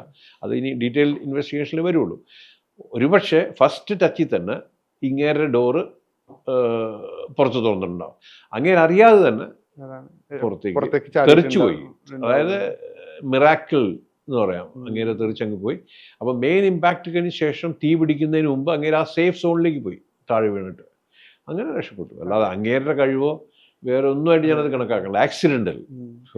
ഇപ്പൊ വിമാനത്തിലെ എമർജൻസി എക്സിറ്റ് എന്ന് പറയുമ്പോൾ പലപ്പോഴും യാത്രക്കാരായ ആളുകൾക്ക് അതെങ്ങനെ ഉപയോഗിക്കണം എന്നുള്ളതും, ഈ എമർജൻസി എക്സിറ്റ് എന്നുള്ള സംവിധാനം ആക്ച്വലി എന്താണ് അതിന്റെ ഉപകാരപ്രദമായ ഒരു സാഹചര്യം എന്നുള്ളത്. വിമാനത്തിന്റെ സൈസ് അനുസരിച്ചിരിക്കും. ചെറിയ വിമാനമാണെങ്കിൽ അറ്റ്ലീസ്റ്റ് ഒരു എക്സിറ്റ് ഡോർ റൈറ്റ് സൈഡിലും ഒരെണ്ണം ലെഫ്റ്റ് സൈഡിലും ഉണ്ടാവും. ആ എക്സിറ്റ് ഡോറ് ഉള്ളിലേക്കാണ് തുറക്കുന്നത്. കാരണം നമ്മൾ മൂവ് ചെയ്യുന്ന സ്പീഡ് അനുസരിച്ചിട്ട് അത് ഒരിക്കലും പുറത്തേക്ക് തുറക്കാൻ പറ്റില്ല. അപ്പോൾ അകത്തേക്ക് പുൾ ചെയ്തിട്ട് ഇത് ഡൗൺ ചെയ്യുമ്പോൾ ആ ഇതായി. അപ്പം നമ്മൾ അതിൻ്റെ പുറത്തേക്ക് നോക്കുമ്പോൾ നമ്മൾ കാണുന്നത് വിങ്ങാണ്. അപ്പോൾ എന്തെങ്കിലും കാരണവശാൽ, ഇപ്പോൾ 2-3 കണ്ടിജൻസി ഞാൻ എക്സാമ്പിളായിട്ട് പറയാം. വിമാനം ലാൻഡ് ചെയ്തതോടുകൂടി തീ പിടിച്ചു. അപ്പോൾ യാത്രക്കാരെ രക്ഷിക്കണം. അതുകൊണ്ടാണ് എയറോസ്റ്റസ് ടേക്ക് ഓഫ് സമയത്തും ലാൻഡിങ് സമയത്തും അവിടെ വന്നിരിക്കണം, ഒരു സീറ്റ് ഓക്യുപ്പൈ ചെയ്യുന്നത്. അവരാണ് അസിസ്റ്റ് ചെയ്യേണ്ടത്. അപ്പോൾ ഈ ഡോറ് തുറന്നു കഴിയുമ്പോൾ നമ്മുടെ ഒരു ഗ്ലൈഡിങ് മാതിരിയുള്ള ഒരു ഇത് വരും, ബ്രിഡ്ജ് മാതിരി സാധനം വരും. അതിൽ കൂടി ഗ്ലൈഡ് ചെയ്തിട്ടാണ് ഇവർ താഴേക്ക് പോകുന്നത്. ഈ പിള്ളേർ പാർക്കിലേക്ക് കണ്ടിട്ടില്ല ഗ്ലൈഡിങ്, അതിൽ കൂടി ഈ പാസഞ്ചേഴ്സിനൊക്കെ പുറത്തേക്ക് പോകാം. അങ്ങനെയാണ് ഈ ഡോറിൻ്റെ ഒരു യൂസ്. രണ്ടാമത്തെ യൂസ്, വെള്ളത്തിൽ എന്തെങ്കിലും കാരണവശാൽ ഇറങ്ങേണ്ടി വന്നു കഴിഞ്ഞാൽ കുറച്ച് നേരം ഈ വിങ്ങിൻ്റെ സ്റ്റെബിലിറ്റി കൊണ്ടും ഡയറക്റ്റ് ഇമ്പാക്റ്റ് ഇല്ലാത്തൊരു കണ്ടീഷനിൽ ഫ്ലോട്ട് ചെയ്യും കുറച്ച് നേരം. ഈ വിമാനത്തിന് ഫ്ലോട്ട് ചെയ്യാനുള്ള കേപ്പബിലിറ്റി ഉണ്ട്. അതുകൊണ്ടാണ് നമ്മൾ എയറോസ്റ്റസ് ഒക്കെ കണ്ടിട്ടില്ല, ഇങ്ങനെ മോളിൽ കൂടി വെയർ ചെയ്യുന്ന ഫ്ലോട്ടേഷൻ ഗിയർ എങ്ങനെയാണ് അതിനെ ബ്ലോ ചെയ്യുന്നത്, അതൊക്കെ പഠിപ്പിക്കുന്നത്. നമ്മളതൊക്കെ ചെയ്തിട്ട് വെള്ളത്തിലേക്ക് ഇതിൽ കൂടി ഇറങ്ങാൻ പറ്റും. അപ്പോഴും നമ്മൾ വിമാനത്തിന് ദൂരെ പോവുകയാണ്. അപ്പോൾ ഈ 2-3 കണ്ടിജൻസിക്കാണ് ഈ ഡോറിൻ്റെ ആവശ്യമുള്ളത്. അതല്ലാതെ ഡോറിൻ്റെ ആവശ്യമില്ല എന്നുള്ളതല്ലേ. ഓക്കെ. ഈ ഹെലികോപ്റ്ററിൻ്റെ ഒരു സാഹചര്യത്തിലേക്ക് വരുമ്പോൾ, ഹെലികോപ്റ്റർ യാത്ര ചെയ്യുന്നത് സാധാരണക്കാരായ സിവിലിയൻസ് വളരെ കുറവായിരിക്കും. എന്നാൽ കൂടെ അതിൽ ഈ തരം പ്രിക്കോഷൻസ് ഒക്കെ ഉണ്ട്. എങ്ങനെയാണ് കാര്യങ്ങൾ? ഹെലികോപ്റ്റർ നമ്മൾ നോക്കുമ്പോൾ കൂടുതലും ഇനാക്സസിബിൾ ഏരിയയിലാണ് ഇത് യൂസ് ചെയ്യുന്നത്. കാരണം നടന്നു പോകാൻ പറ്റാത്തൊരു കണ്ടീഷൻ. ഹെലികോപ്റ്ററിൽ ശരിക്കും പറയുകയാണെങ്കിൽ സേഫ്റ്റി മെഷേഴ്സ് ഒന്നും തന്നെ ഇല്ല.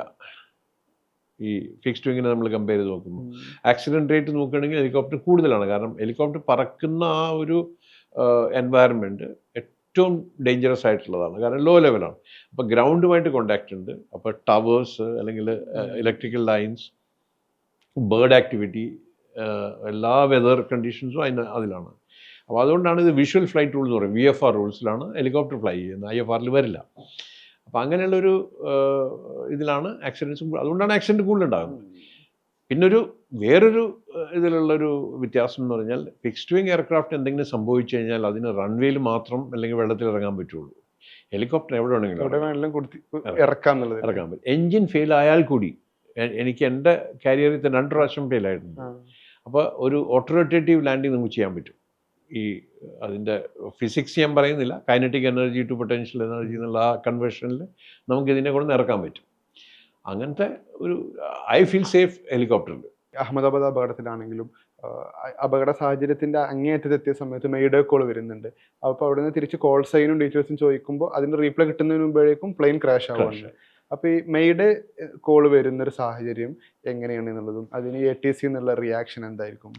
ഏവിയേഷൻ ഏതായാലും, ഹെലികോപ്റ്റർ ആയാലും ഫിക്സ്ഡ് വിങ് ആയാലും എന്തായാലും, നമ്മൾ എന്തെങ്കിലും ഗ്രേവ് എമർജൻസി, അതാണ് അതിൻ്റെ വേർഡ്. മെയ്ഡേ എന്ന് പറഞ്ഞാൽ grave emergency, immediate landing is required അല്ലെങ്കിൽ ഇമ്മീഡിയറ്റ് അസിസ്റ്റൻസ് ഇസ് റിക്വയർഡ് ആണ് ഇതിൻ്റെ കൺനോട്ടേഷൻ. അതായത് നമുക്ക് വേറൊരു സർവൈവബിലിറ്റി ഇല്ല. അപ്പോൾ അതാണ് ആ മെയ്ഡേയുടെ ഉദ്ദേശിക്കുന്നത്. അതിൻ്റെ full mayday call sign use ചെയ്യണം. പക്ഷേ അത്രയൊന്നും സമയം അവർക്ക് കിട്ടിയില്ല. 32 സെക്കൻഡ്സിൽ എല്ലാം തീർന്നു.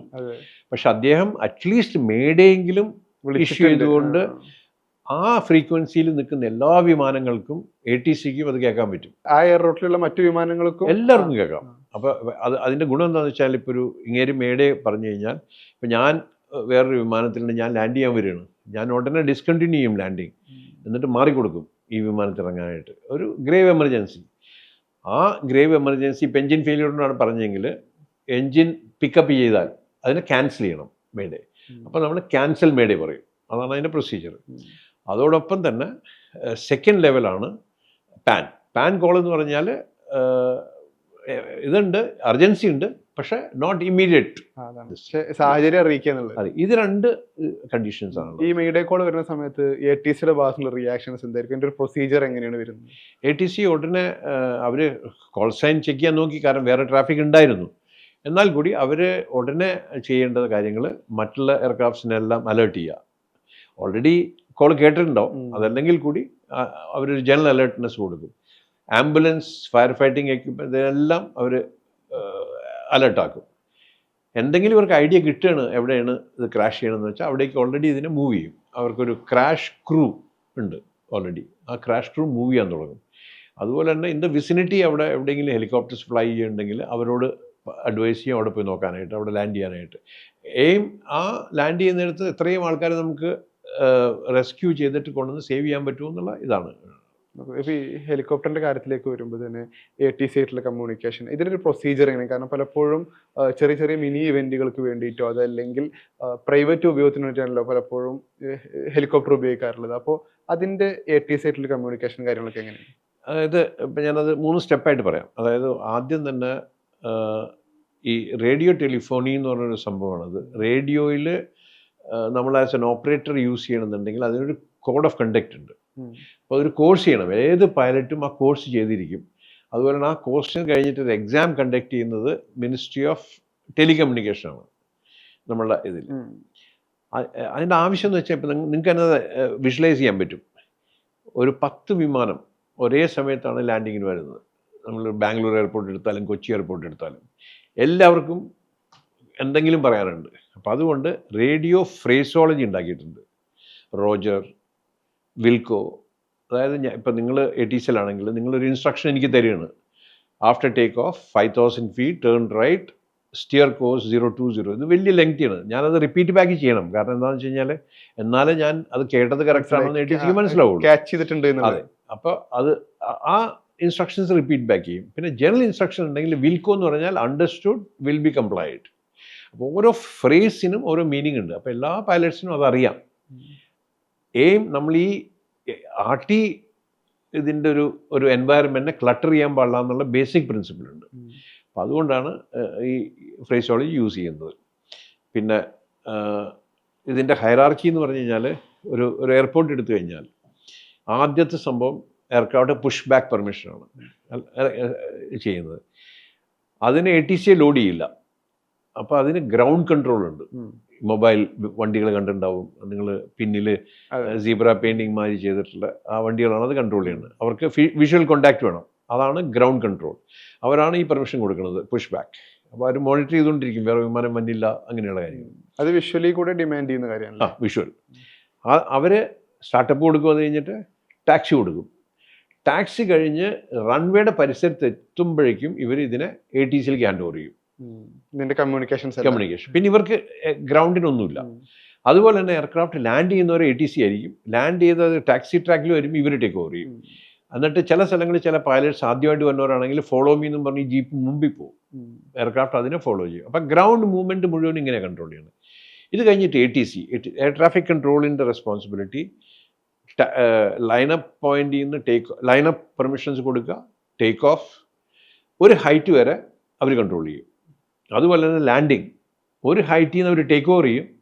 അതിന് ലാൻഡിങ് പെർമിഷൻ കൊടുത്ത് ലാൻഡ് ചെയ്ത് ടാക്സി ട്രാക്ക് വരെ അവർ കൺട്രോൾ ചെയ്യും. അപ്പം എന്താണെന്ന് വെച്ചാൽ ഇതെല്ലാം വേറെ വേറെ ഓപ്പറേറ്റേഴ്സാണ്. കാരണം ഒരാളാണ് ചെയ്യണമെങ്കിൽ എറർ വരും. അപ്പോൾ ഈ സെഗ്മെൻറ്റ് അവർ ചെയ്യും. ഇത് കഴിഞ്ഞ് ഈ ഹൈറ്റിൽ പോയി കഴിയുമ്പോൾ അതിന് ഞങ്ങൾ ടെക്നിക്കലി പറയുന്ന ഒരു ട്രാൻസിഷൻ ഓൾട്ടിറ്റ്യൂഡ്. ഒരു എയർക്രാഫ്റ്റിൽ നിന്ന് ഒരു പെർട്ടിക്കുലർ ഹൈറ്റ് വരെയുള്ളതാണ് ട്രാൻസിഷൻ. അതിനും ബിയോണ്ട് വരുമ്പോൾ അപ്രോച്ച് കൺട്രോൾ. അതായത് ഒരു എയർപോർട്ടിലേക്ക് വരുന്ന വിമാനങ്ങൾ ദൂരെയുള്ള സ്ഥലത്ത് നിന്ന് അപ്രോച്ച് കൺട്രോളാണ് ഡയറക്റ്റ് ചെയ്ത് ഈ പോയിന്റ് വരെ കൊണ്ടുവരുന്നത്. എന്നിട്ട് ഹാൻഡ് ഓവർ ചെയ്യും ATCക്ക്. അപ്പോൾ നിങ്ങൾ നോക്കിയാൽ 3 ടയറാണ്. 3 ഡെക്കായിട്ട് ഡെക്കായിട്ട് ഒരു എയർപോർട്ടിൽ approach control, air traffic control, ground control. ഇത് കൂടാതെ അപ്രോച്ച് കൺട്രോളിനെ വിട്ട് കഴിഞ്ഞ് ഒരു 50 കിലോമീറ്റർ ദൂരെ പോയി കഴിഞ്ഞാൽ റൂട്ട് കൺട്രോൾ. അവൻ അത് ഓട്ടോമാറ്റിക്കായിട്ട് പിന്നെ നാവിഗേഷൻ മോഡിലിട്ട് അങ്ങ് പോകും. അപ്പോൾ ഇതാണ് എൻ്റെ പ്രൊസീജിയർ എന്നുള്ളതിൽ. ഇതിൽ തന്നെ ഇപ്പോൾ കൊച്ചി എയർ സ്പേസ് എന്ന് പറയുന്നത് അത് എത്ര കിലോമീറ്റർ ദൂരമാണ്? അത് കഴിഞ്ഞാൽ മറ്റൊരു എയർ സ്പേസിലേക്ക് ഹാൻഡ് ഓവർ ചെയ്യുന്ന രീതി എങ്ങനെയാണ്?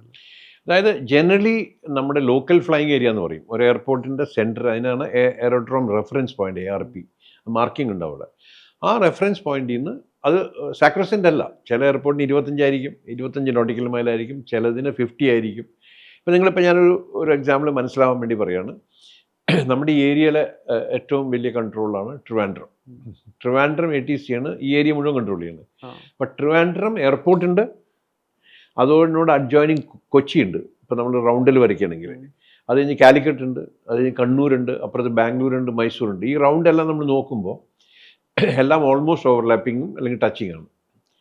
അപ്പോൾ ഈ ഏരിയയിൽ വന്ന് കഴിഞ്ഞാൽ ആദ്യം കോണ്ടാക്ട് ചെയ്യുന്നത് ഇത് ലെവലുമായിട്ടാണ്. ആദ്യം ട്രിവാൻഡ്രം കൺട്രോളിലാണ്. അപ്പോൾ ട്രിവാൻഡ്രമാണ് നമുക്ക് ഒരു ലെവൽ വരെ എല്ലാ എയർക്രാഫ്റ്റിനും ഡിസൈഡ് ചെയ്യുന്നത്. അത് കഴിഞ്ഞിട്ട് കൊച്ചിയിലേക്ക് ഹാൻഡ് ഓവർ ചെയ്യും.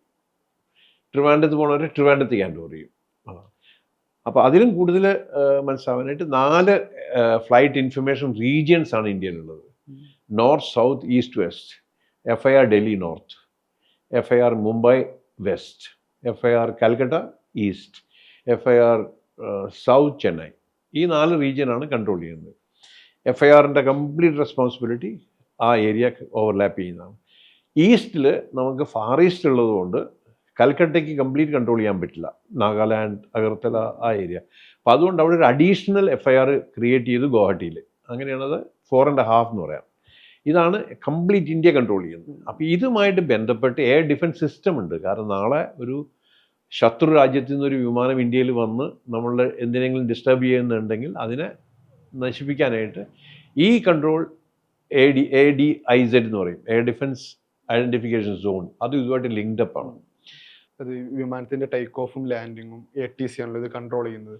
നമ്മൾ മുംബൈ എയർപോർട്ടിൽ കഴിഞ്ഞ വർഷം കണ്ടിട്ടുണ്ടായിരുന്നു, ഒരു വിമാനം ലാൻഡ് ചെയ്യുന്ന സമയത്ത് മറ്റൊരു വിമാനം അതേ റൺവേയിൽ നിന്ന് ടേക്ക് ഓഫ് ചെയ്യുന്നതിൽ ഒരു വളരെ നിമിഷ നേരത്തെ അശ്രദ്ധയായിരുന്നു, പക്ഷേ അത് അപകടമില്ലാതെ ഒഴിവാകുന്നൊരു സാഹചര്യം ഉണ്ടായിരുന്നുള്ളത്. അപ്പോൾ ഒരേ സമയത്ത് തന്നെ ഇത്രയും വിമാനങ്ങൾ വരുന്നു, തിരിച്ചു പോകുന്നു. അപ്പോൾ ഈ ATC സംവിധാനത്തിൻ്റെ ഒരു മാൻ പവറും ഇതിൻ്റെ ഒരു കമാൻഡിങ് എങ്ങനെയാണ് എന്നുള്ളത്? എയർ ട്രാഫിക് കൺട്രോളിലെ ഓപ്പറേറ്റേഴ്സിൻ്റെ ഡ്യൂട്ടി ജനറൽ ബിസി എയർപോർട്ട്സിൽ 2 മണിക്കൂറാണ്. അതിൽ കൂടുതൽ അവർക്ക് ഡ്യൂട്ടി ചെയ്യാൻ പറ്റില്ല. കാരണം അത്രയും കോൺസെൻട്രേഷൻ വേണം. കാരണം എറർ ഫ്രീ ആണ്. അവരിൽ നിന്നൊരു ചെറിയൊരു എറർ ഉണ്ടായി കഴിഞ്ഞാൽ വലിയൊരു ഇമ്പാക്റ്റ് ഉണ്ടാവുന്നില്ല. അപ്പോൾ അവർ റൊട്ടേഷനിൽ ഡ്യൂട്ടി 8 hours ആണ്, 10 hours ആണെങ്കിലും ഒരേ സമയത്ത് അവർ 2 മണിക്കൂർ കൂടുതൽ ഇരിക്കില്ല. അതിലും 1 മണിക്കൂർ മാത്രമേ കൺട്രോളിലേക്ക് വരുള്ളൂ. ഷാർപ്പ് പ്രോഗ്രാം അല്ലേ? വളരെ ഷാർപ്പ്. അവർക്ക് ഒരു സ്കെയിൽ മാതിരി ഉണ്ട്. അതിനകത്ത് ഓരോരുത്തരും മാർക്ക് ചെയ്തുകൊണ്ടിരിക്കും വിമാനത്തിൻ്റെ പൊസിഷൻസ്. പിന്നെ നമുക്ക് ഒരു റഡാർ സ്കോപ്പ് ഉണ്ട് അതിൽ. അപ്പോൾ അത് മോണിറ്റർ ചെയ്തുകൊണ്ടിരിക്കുകയാണത്. അവരതിൽ ട്രെയിൻഡാണ്, അവർ ഫുള്ളി ഇൻവോൾവ് ആണ്. പിന്നെ ഈ ബോംബെയിലുണ്ടായ കാര്യങ്ങൾ, ഇപ്പോൾ ഞങ്ങൾ ബോംബെ, ഡൽഹി, ബാംഗ്ലൂർ ഈ എയർപോർട്ടുകൾ നോക്കിക്കഴിഞ്ഞാൽ എല്ലാം 1 മിനിറ്റിലും ഒരു വിമാനം ടേക്ക് ഓഫ് ചെയ്യുന്നുണ്ട്, അല്ലെങ്കിൽ ഒരു വിമാനം ലാൻഡ് ചെയ്യുന്നത്. അത്രയും ബിസി സ്പേസ് ആണ്. അതുകൊണ്ടാണ് ഇപ്പം ബാംഗ്ലൂരിനെ കുറിച്ച് എനിക്ക് ഡീറ്റെയിൽഡ് ആയിട്ട് അറിയാം. 2028 അവർ അവരുടെ പ്രഡിക്ഷൻ രണ്ടാമത്തെ റൺവേ വേണ്ടി വരും എന്നുള്ളത്. അത് ആ നമ്മുടെ ഗ്രോത്ത് ഓഫ് പാസഞ്ചർ റേറ്റ് എന്നുള്ളത് വെച്ചിട്ട്. പക്ഷേ 2025 തന്നെ 24 തന്നെ സെക്കൻഡ് റൺവേ കമ്മീഷൻ ചെയ്തു. കാരണം ഒരു വിധത്തിൽ അവർക്ക് അക്കോമഡേറ്റ് ചെയ്യാൻ പറ്റുന്നില്ല. കുറേ ഫ്ലൈറ്റ്സ് അവർക്ക് റെഫ്യൂസ് ചെയ്യേണ്ടി വന്നു. ഫ്ലൈറ്റ് റെഫ്യൂസ് ചെയ്യുന്നതാണ് കമേഴ്ഷ്യൽ ലോസ്. അപ്പോൾ അവർ സെക്കൻഡ് റൺവേ ഉണ്ടാക്കി. ഇനിയിപ്പോൾ തേർഡ് റൺവേ അവിടെ ഉണ്ടാക്കാൻ പറ്റാത്തൊരു കണ്ടീഷൻ വന്നപ്പോൾ ഒരു സെക്കൻഡ് എയർപോർട്ട് ഉണ്ടാക്കുകയാണ് അടുത്ത് തന്നെ. അപ്പോൾ അത്രയും ഗ്രോത്ത് വന്നു. അപ്പോൾ അതുകൊണ്ട് നമ്മളുടെ ഫോർകാസ്റ്റ് അനുസരിച്ചിട്ട് കാര്യങ്ങൾ മൂവ് ചെയ്യണമെന്നില്ല. അപ്പോൾ അതിൻ്റെ അർത്ഥം ഒരു എഫിഷ്യൻ്റ് ATCക്ക് മാത്രമേ ATCയുടെ പെർഫോമൻസിൻ്റെ keyword timely safe and reliable transportation. അപ്പോൾ ആ വേർഡിലെല്ലാം ഉണ്ട്. സേഫ് ആയിരിക്കണം, റിലയബിൾ ആയിരിക്കണം, സ്പീഡി ആയിരിക്കണം. കാരണം ATCക്ക് ഒരു വിമാനം ഇറങ്ങിയിട്ട് സമാനമായിട്ടിരുന്നതിന് അടുത്തന്നെ വിളിക്കാം. പക്ഷേ you are losing so much. നമ്മളെവിടെ അക്കോമഡേറ്റ് ചെയ്യും? ഇൻ്റർനാഷണൽ റൂട്ട്സ് ഉണ്ട്, ഇൻ്റർനാഷണൽ ഫ്ലൈറ്റ്സ് ഉണ്ട്. അപ്പോൾ അതുകൊണ്ട് ഇപ്പോൾ ബാംഗ്ലൂർ ഒരു റൺവേ ഒരു ടേക്ക് ഓഫിനും ഒരു റൺവേ ലാൻഡിങ്ങിന് യൂസ് ചെയ്യും. അപ്പോൾ ഈ ക്ലാഷ് ഒഴിവാക്കാനായിട്ട് ഒന്ന്. അതുപോലെ തന്നെയാണ് ഡൽഹി. പക്ഷേ ബോംബെയിൽ അൺഫോർച്ചുനേറ്റ്ലി ഒറ്റ റൺവേ ഉള്ളൂ. അതുകൊണ്ടാണ് ഈ പ്രശ്നങ്ങൾ വന്നത്. പക്ഷേ ഇപ്പം അടുത്ത് വരും. സെക്കൻഡ് റൺവേ റെഡിയായി. അദാനി എയർപോർട്ട് ന്യൂ മുംബൈയിൽ റെഡിയായി. അതാകുമ്പോൾ ഈ പ്രശ്നങ്ങൾ കുറയും. എന്നാലും അപ്പോൾ എങ്ങനെയാണെന്ന് വെച്ച് കഴിഞ്ഞാൽ ഈ കൺട്രോളേഴ്സ് സ്മാർട്ട് ആയി കഴിഞ്ഞാൽ അവരെന്ത് ചെയ്യും? ഒരു ലൈനപ്പ് ടൈം അവർക്കറിയാം. അപ്രോക്സിമേറ്റ്ലി ഒരു വിമാനം ടാക്സി ട്രാക്കിൽ നിന്ന് റൺവേ കയറി കഴിഞ്ഞാൽ ഈ vital action before take off ചെയ്യാൻ എത്ര സമയം വേണം, ത്രോട്ടിൽ ഓപ്പൺ ചെയ്ത് ഫുൾ RPM വന്ന് മൂവ് ചെയ്യാൻ എത്ര സമയം, ഇത് അവർക്കറിയാം, കുറച്ച് സമയത്തിൻ്റെ എക്സ്പീരിയൻസും ഉണ്ട്. അത് കാൽക്കുലേറ്റ് ചെയ്തിട്ടാണ് അവരിത് പറയുന്നത്. അതുപോലെ തന്നെ ഓരോ വിമാനങ്ങളെയും ഫൈനൽ അപ്രോച്ചിൽ കൊണ്ടുവരുന്നത് റഡാറിൽ കൂടിയാണ്. അപ്പോൾ ആ ഗ്യാപ്പ് ഇട്ടിട്ടാണ് അവർ ചെയ്യുന്നത്. എന്തെങ്കിലും റീസൺ കൊണ്ട് ഒരു പൈലറ്റ് ഒരു 30 സെക്കൻഡ് ഡിലേ ആയി കഴിഞ്ഞാലാണ് ഈ പ്രശ്നങ്ങൾ, എമർജൻസി സിറ്റുവേഷൻ വരുന്നതില്ല. അപ്പോൾ നിങ്ങൾ ഓവറോൾ നോക്കിക്കഴിഞ്ഞാൽ ഒരു മാസത്തെ സംഭവങ്ങൾ ഒരെണ്ണം ഉണ്ടായിട്ടുള്ളൂ.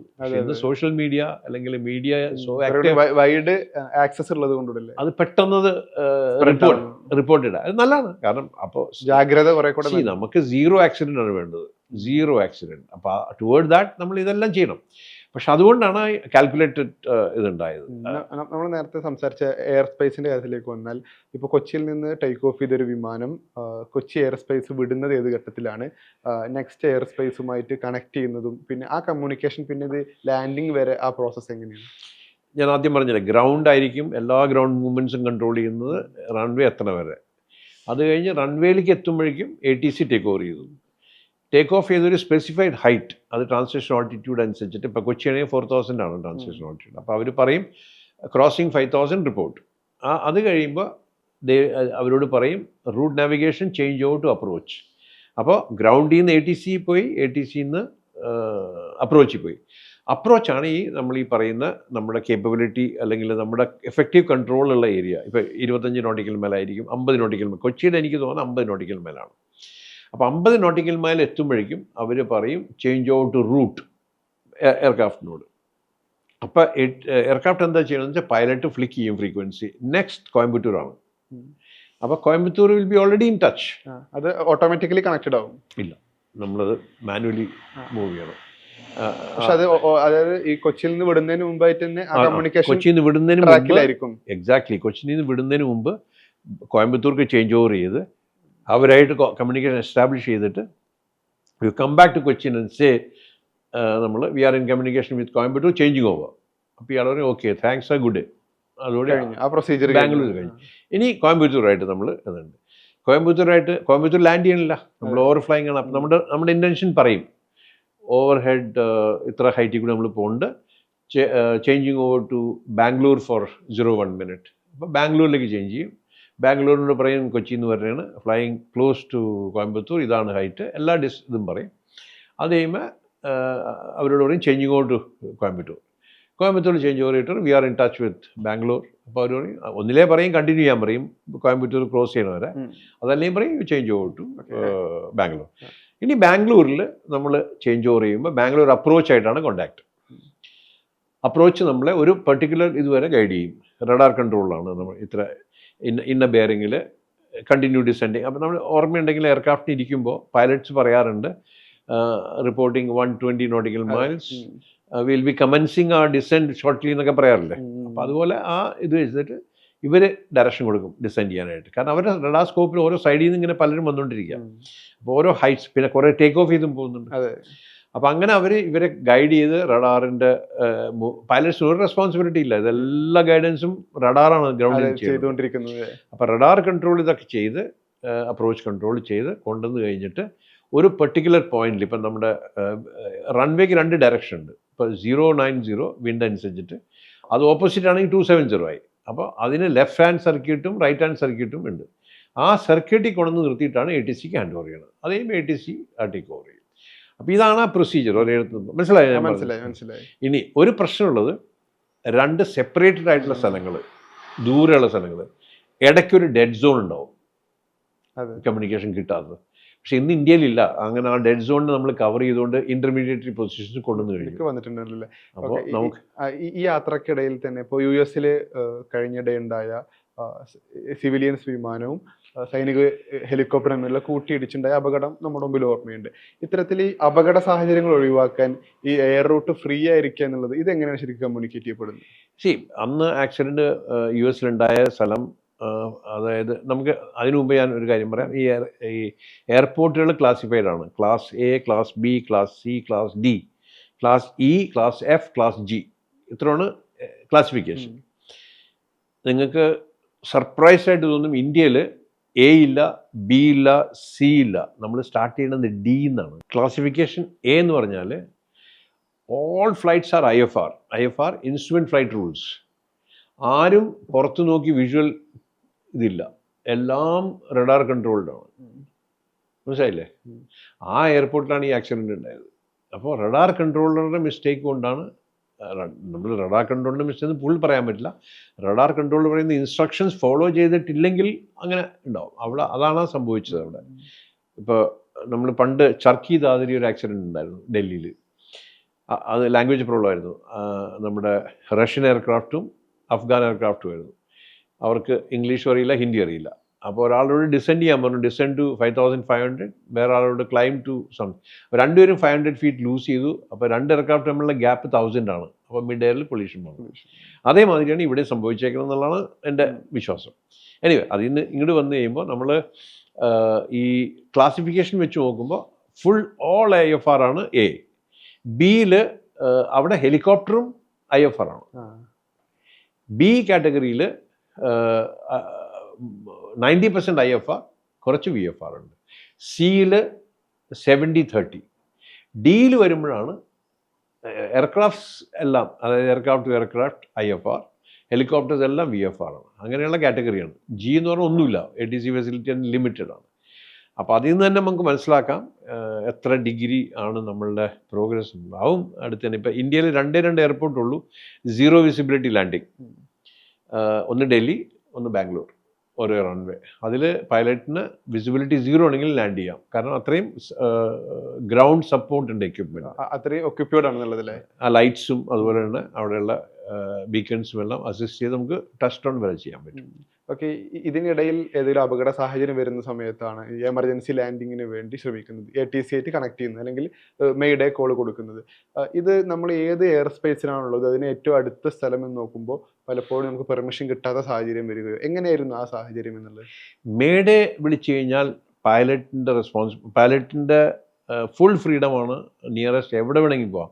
പക്ഷേ അയാൾ ആ ഇൻറ്റൻഷൻ, ഇപ്പം ഞാൻ പറയുന്നത് mayday engine failure, okay, heading Delhi 020 ഹൈറ്റും കൂടി പറഞ്ഞു കഴിഞ്ഞാൽ ആ പാത്തിലുള്ള എല്ലാവരും ഡൈവേർട്ട് ചെയ്ത് പോകും. ഒരാളോട് എയർ റൂട്ട് ഫ്രീ ആവുന്നുള്ളത്, കംപ്ലീറ്റ് ഫ്രീ ആയിരിക്കും. അപ്പൊ ഈ മാറുന്ന വിമാനങ്ങൾക്ക് എയർ റൂട്ടിൽ കൃത്യമായി ഇവര് ടേക്ക് ഓവർ ചെയ്യും റഡാർ. അവരാരും ഒരേ ഹൈറ്റിൽ അല്ല, ഏകദേശം അതിനുള്ള സ്പേസ് കൂടെ ഉണ്ടാവുന്നുണ്ട്. ഇപ്പൊ നിങ്ങൾ ശ്രദ്ധിച്ചു നോക്കിക്കോളൂ, ഡൽഹിക്ക് പോകുമ്പോൾ നമ്മൾ ഓൾമോസ്റ്റ് ജയ്പൂർ ടച്ച് ചെയ്തിട്ടാണ് ടേൺ ചെയ്ത് വരുന്നത് സർക്യൂട്ടിലേക്ക്.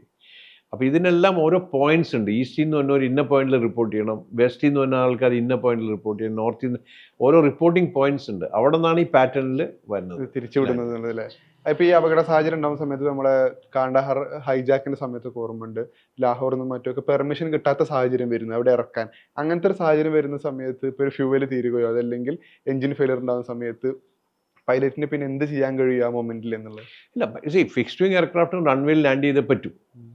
അത് ഹൈജാക്കിങ് കണ്ടീഷൻ വരുമ്പോൾ ആ രാജ്യം ആ ഉത്തരവാദിത്വം എടുക്കാതിരിക്കാൻ വേണ്ടിയാണ് അവർ പറ്റില്ല എന്ന് പറയുന്നത്. ഇപ്പം അന്ന് കുറച്ച് ദിവസങ്ങൾക്ക് മുമ്പ് ഇൻഡിഗോ വിമാനം ഡൽഹിയിൽ നിന്ന് പറന്നു പോയിട്ട് വെതർ, അന്ന് നമ്മളും പാകിസ്ഥാനായിട്ട് ടെൻഷൻ ഇരിക്കുന്ന സമയമാണ്. അപ്പോൾ അവിടെ ഒരു വലിയൊരു വെതർ പാറ്റേൺ ഉണ്ടായിരുന്നു. അപ്പോൾ ആ പൈലറ്റ് റിക്വസ്റ്റ് ചെയ്തു അയാൾക്ക് ഡൈവേർട്ട് ചെയ്ത് ബോർഡറിൻ്റെ അടുത്തേക്ക് കൂടി പോകാനായിട്ട്. പെർമിഷൻ കൊടുത്തില്ല നമ്മുടെ കൺട്രോളർ, നോർത്തേൺ സോൺ കൺട്രോൾ കൊടുത്തില്ല. കാരണം പാകിസ്ഥാനിൽ നിന്ന് ബുള്ളറ്റ് വരും എന്നുള്ള പേടി, അല്ലെങ്കിൽ അവിടെ നിന്ന് മിസൈൽ വരുന്നുള്ള പേടി. അത് കഴിഞ്ഞിട്ട് അത്രയും ഗ്രേവ് ആയപ്പോൾ പൈലറ്റ് ലാഹോറിനോട് ചോദിച്ചു പെർമിഷൻ ടു ലാൻഡ്. അവരും റെഫ്യൂസ് ചെയ്തു. അങ്ങനെയാണ് അദ്ദേഹം ഈ ക്യുമുലോ നിംബസ് ക്ലൗഡ്, CB ക്ലൗഡിൻ്റെ ഉള്ളിൽ കൂടി പോയി ആ നോസ് ഡാമേജ് ചെയ്ത് പോയി, എന്തോ ഭാഗ്യത്തിന് പോയി ശ്രീനഗറിൽ ഇറങ്ങി. ആ കണ്ടീഷൻ ഒരു എക്സാമ്പിളാണ്. കാരണം ചില സമയത്ത് നമ്മളുടെ അഡ്വേഴ്സറീസ് ആയിട്ടുള്ള പ്രശ്നങ്ങൾ ഉണ്ടാവുമ്പോൾ അവർ പെർമിഷൻ തരില്ല. അല്ലാത്ത കണ്ടീഷനിൽ ഇൻ്റർനാഷണൽ സിവിൽ ഏവിയേഷൻ ഓർഗനൈസേഷൻ്റെ ഡയറക്റ്റീവാണ് ഏത് എമർജൻസി ആണെങ്കിൽ അവർക്ക് ഫസ്റ്റ് പ്രയോറിറ്റി. അതിലും ഗ്രേഡിങ് കൊടുത്തിട്ടുണ്ട്. Glider if is asking for ഈ get permission because it doesn't have engine. അത് കഴിഞ്ഞിട്ട് ചെറിയ വിമാനങ്ങൾ അതിന് കിട്ടും, അല്ലെങ്കിൽ മേഡേ കോളുമാരുള്ള അവർക്ക് കിട്ടും. അങ്ങനെ ഇപ്പോൾ വിദേശ രാജ്യങ്ങളിൽ നിന്നുള്ളൊരു പ്ലെയിൻ ആണെങ്കിൽ അത് നമ്മുടെ ATCയിലേക്ക് ഒരു കമാൻഡ് അല്ലെങ്കിൽ ഒരു മെസ്സേജ് വരുന്ന സമയത്ത് അല്ലെങ്കിൽ ഒരു കോൾ വരുന്ന സമയത്ത് കുറെ കൂടെ നയതന്ത്രപരമായ ഒരു സാധ്യത കൂടെ ഇതിലുണ്ടല്ലോ. അപ്പോൾ എങ്ങനെയാണ് ഇതിന്റെ ഒരു പെർമിഷൻ പ്രൊസീജിയർ എന്നുള്ളത്? നമ്മൾ പ്ലാൻ രണ്ടുമൂന്നുണ്ട്. ഒന്ന് ഷെഡ്യൂൾഡ് എയർലൈൻസ്. ഇപ്പോൾ നമുക്കറിയാം എത്യോപ്യൻ എയർലൈൻസ് എല്ലാ ആഴ്ചയും 3 പ്രാവശ്യം ബാംഗ്ലൂർക്ക് വരുന്നുണ്ട്. അതെല്ലാം ഷെഡ്യൂൾഡാണ്. അപ്പോൾ അവർ വെറുതെ ഫയൽ ചെയ്യുമ്പോൾ നമുക്കതറിയാം ഇന്ന വിമാന നമ്പർ ഇതാണെന്ന് അവർക്കത് കൊടുക്കും. ഡൊമസ്റ്റിക് റൂട്ടിന് നമ്പേഴ്സ് ഉണ്ട്, വിസ്കി റൂട്ട്, അങ്ങനെ ഓരോ നമ്പറുണ്ട്, WEF എന്നൊക്കെ പറഞ്ഞു. അതേപോലെ തന്നെ ഇൻ്റർനാഷണൽ റൂട്ടിന് നമ്പേഴ്സ് ഉണ്ട്. ആ റൂട്ട് ഫോളോ ചെയ്തിട്ടാണ് അവർ വരുന്നത്. അപ്പോൾ ഷെഡ്യൂൾഡ് എയർലൈൻസിന് പ്രശ്നമില്ല, അവർക്ക് അഡ്വാൻസ് നോട്ടീസ് വേണ്ട. ഷെഡ്യൂൾഡ് അല്ലാത്ത വിമാനങ്ങൾ, അൺഷെഡ്യൂൾഡ് ഓർ നോൺ ഷെഡ്യൂൾഡ് വിമാനങ്ങൾ വരികയാണെങ്കിൽ നമ്മൾ 48 മണിക്കൂറിന് മുമ്പ് പെർമിഷൻ മേടിച്ചിരിക്കണം. മിലിറ്ററി എയർക്രാഫ്റ്റ് ആണെങ്കിൽ എയർ ഹെഡ്ക്വാർട്ടേഴ്സ് കൂടി റൂട്ട് ചെയ്തേ പെർമിഷൻ വരുള്ളൂ. സിവിൽ എയർലൈൻ ആണെങ്കിൽ മിനിസ്ട്രി ഓഫ് സിവിൽ ഏവിയേഷൻ്റെ പെർമിഷൻ വേണം.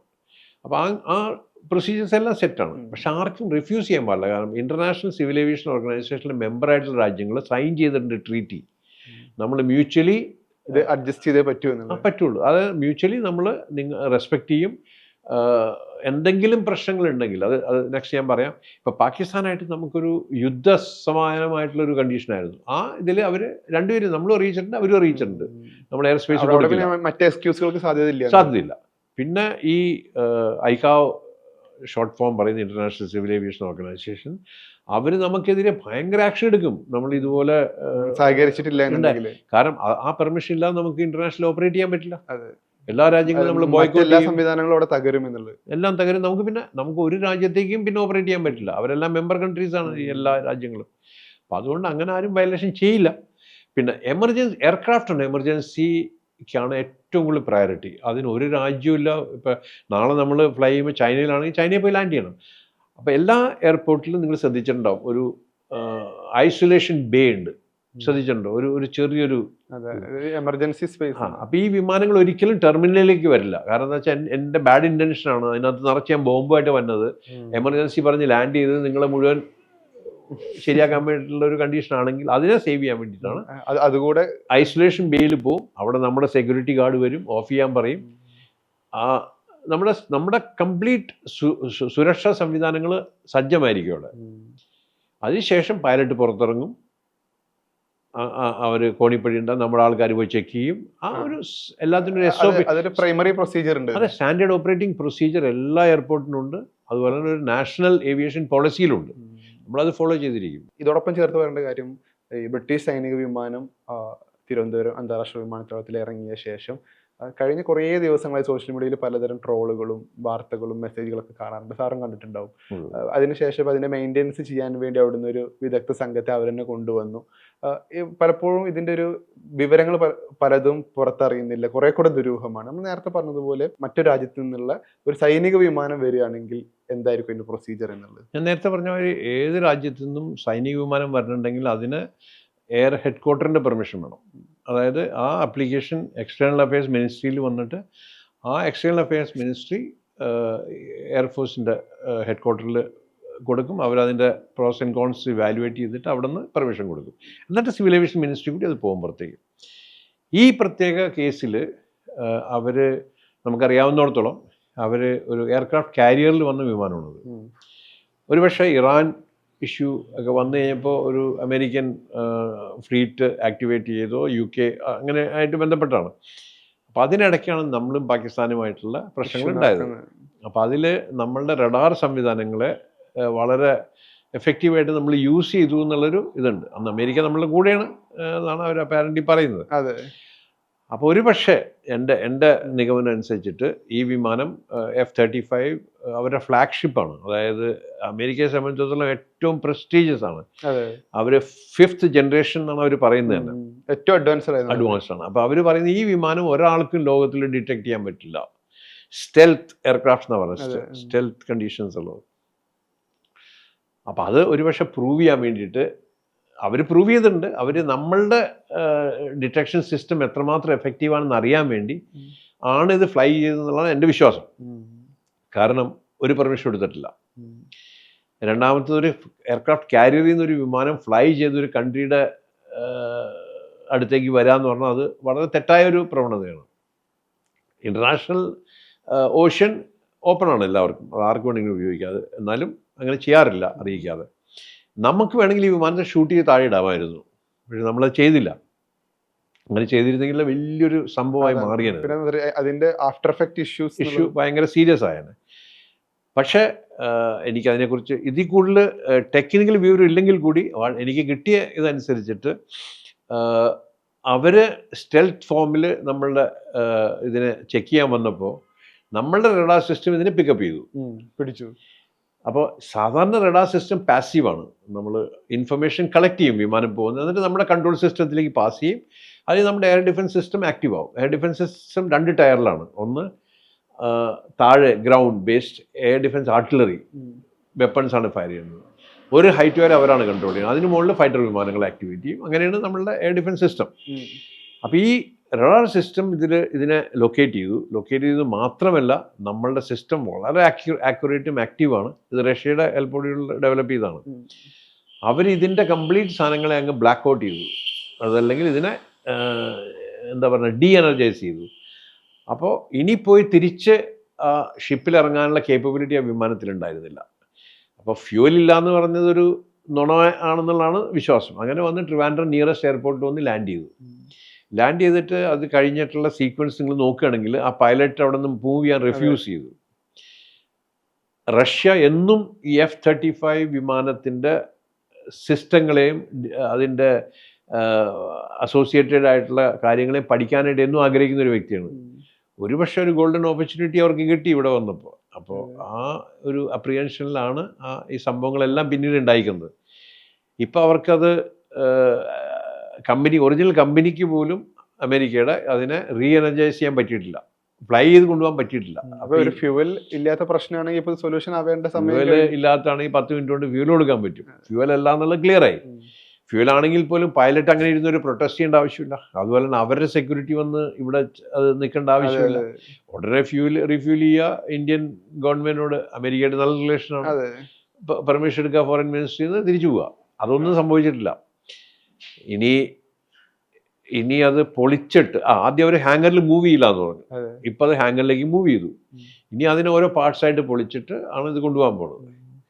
അപ്പോൾ കാര്യമായി അവിടെ എന്തോ സംഭവിച്ചിട്ടുണ്ട് എന്നുള്ളത്. ഇനി ഇതിൽ കൂടുതൽ എനിക്കറിയാം, ഇതിൽ കൂടുതൽ. പക്ഷെ ഞാനൊരു എക്സ് ഡിഫൻസ് പേഴ്സണൽ ആയതുകൊണ്ട് എനിക്ക് ഇതിൽ കൂടുതൽ ഡിസ്കസ് ചെയ്യാൻ പറ്റില്ല. പറയുന്ന ഒരു കാര്യമുള്ളത്, ഇപ്പോൾ ഇങ്ങനെ ഒരു വിമാനം വന്ന സമയത്ത് ഇപ്പോൾ പൈലറ്റ് ഇതിൻ്റെ അടുത്ത് കസേരട്ടിരിക്കുന്നു, അതിൻ്റെ ചിത്രങ്ങളൊക്കെ വന്നു. നമ്മൾ ഇതിലൊരു ട്രോൾ സെൻസ് എന്നുള്ളൊരു ലെഫ്റ്റ് സൈഡ് നോക്കുമ്പോൾ തന്നെ റൈറ്റ് സൈഡിൽ മറ്റൊരു ഒരു ആശ്ചര്യവും കൗതുകവും ആശങ്കയൊക്കെ തോന്നുന്ന ഒരു കാര്യം എന്നുള്ളത്, നമ്മുടെ എയർപോർട്ടിലേക്ക് വന്നൊരു വിദേശ സൈനിക വിമാനം അവരുടെ വലയത്തിലാണ്, അവരുടെ സെക്യൂരിറ്റി ഫോഴ്സ് നിൽക്കുന്നു, അവരുടെ ആളുകൾ അവിടെ നിന്ന് മാറാൻ സമ്മതിക്കുന്നില്ല. ഇതെങ്ങനെ സാധ്യമാവുന്നു എന്നുള്ളത്? അല്ല, അത് ഒരിക്കലും പാടില്ലാത്ത കാര്യമാണ്. കാരണം നമ്മൾ തിരിച്ച് ചിന്തിക്കുക. നമ്മുടെ വിമാനം അമേരിക്കയിൽ പോയി ലാൻഡ് ചെയ്ത് കഴിഞ്ഞാൽ അവർ നമ്മളുടെ സെക്യൂരിറ്റി ഒരിക്കലും ആക്സെപ്റ്റ് ചെയ്യാൻ പോകുന്നില്ല.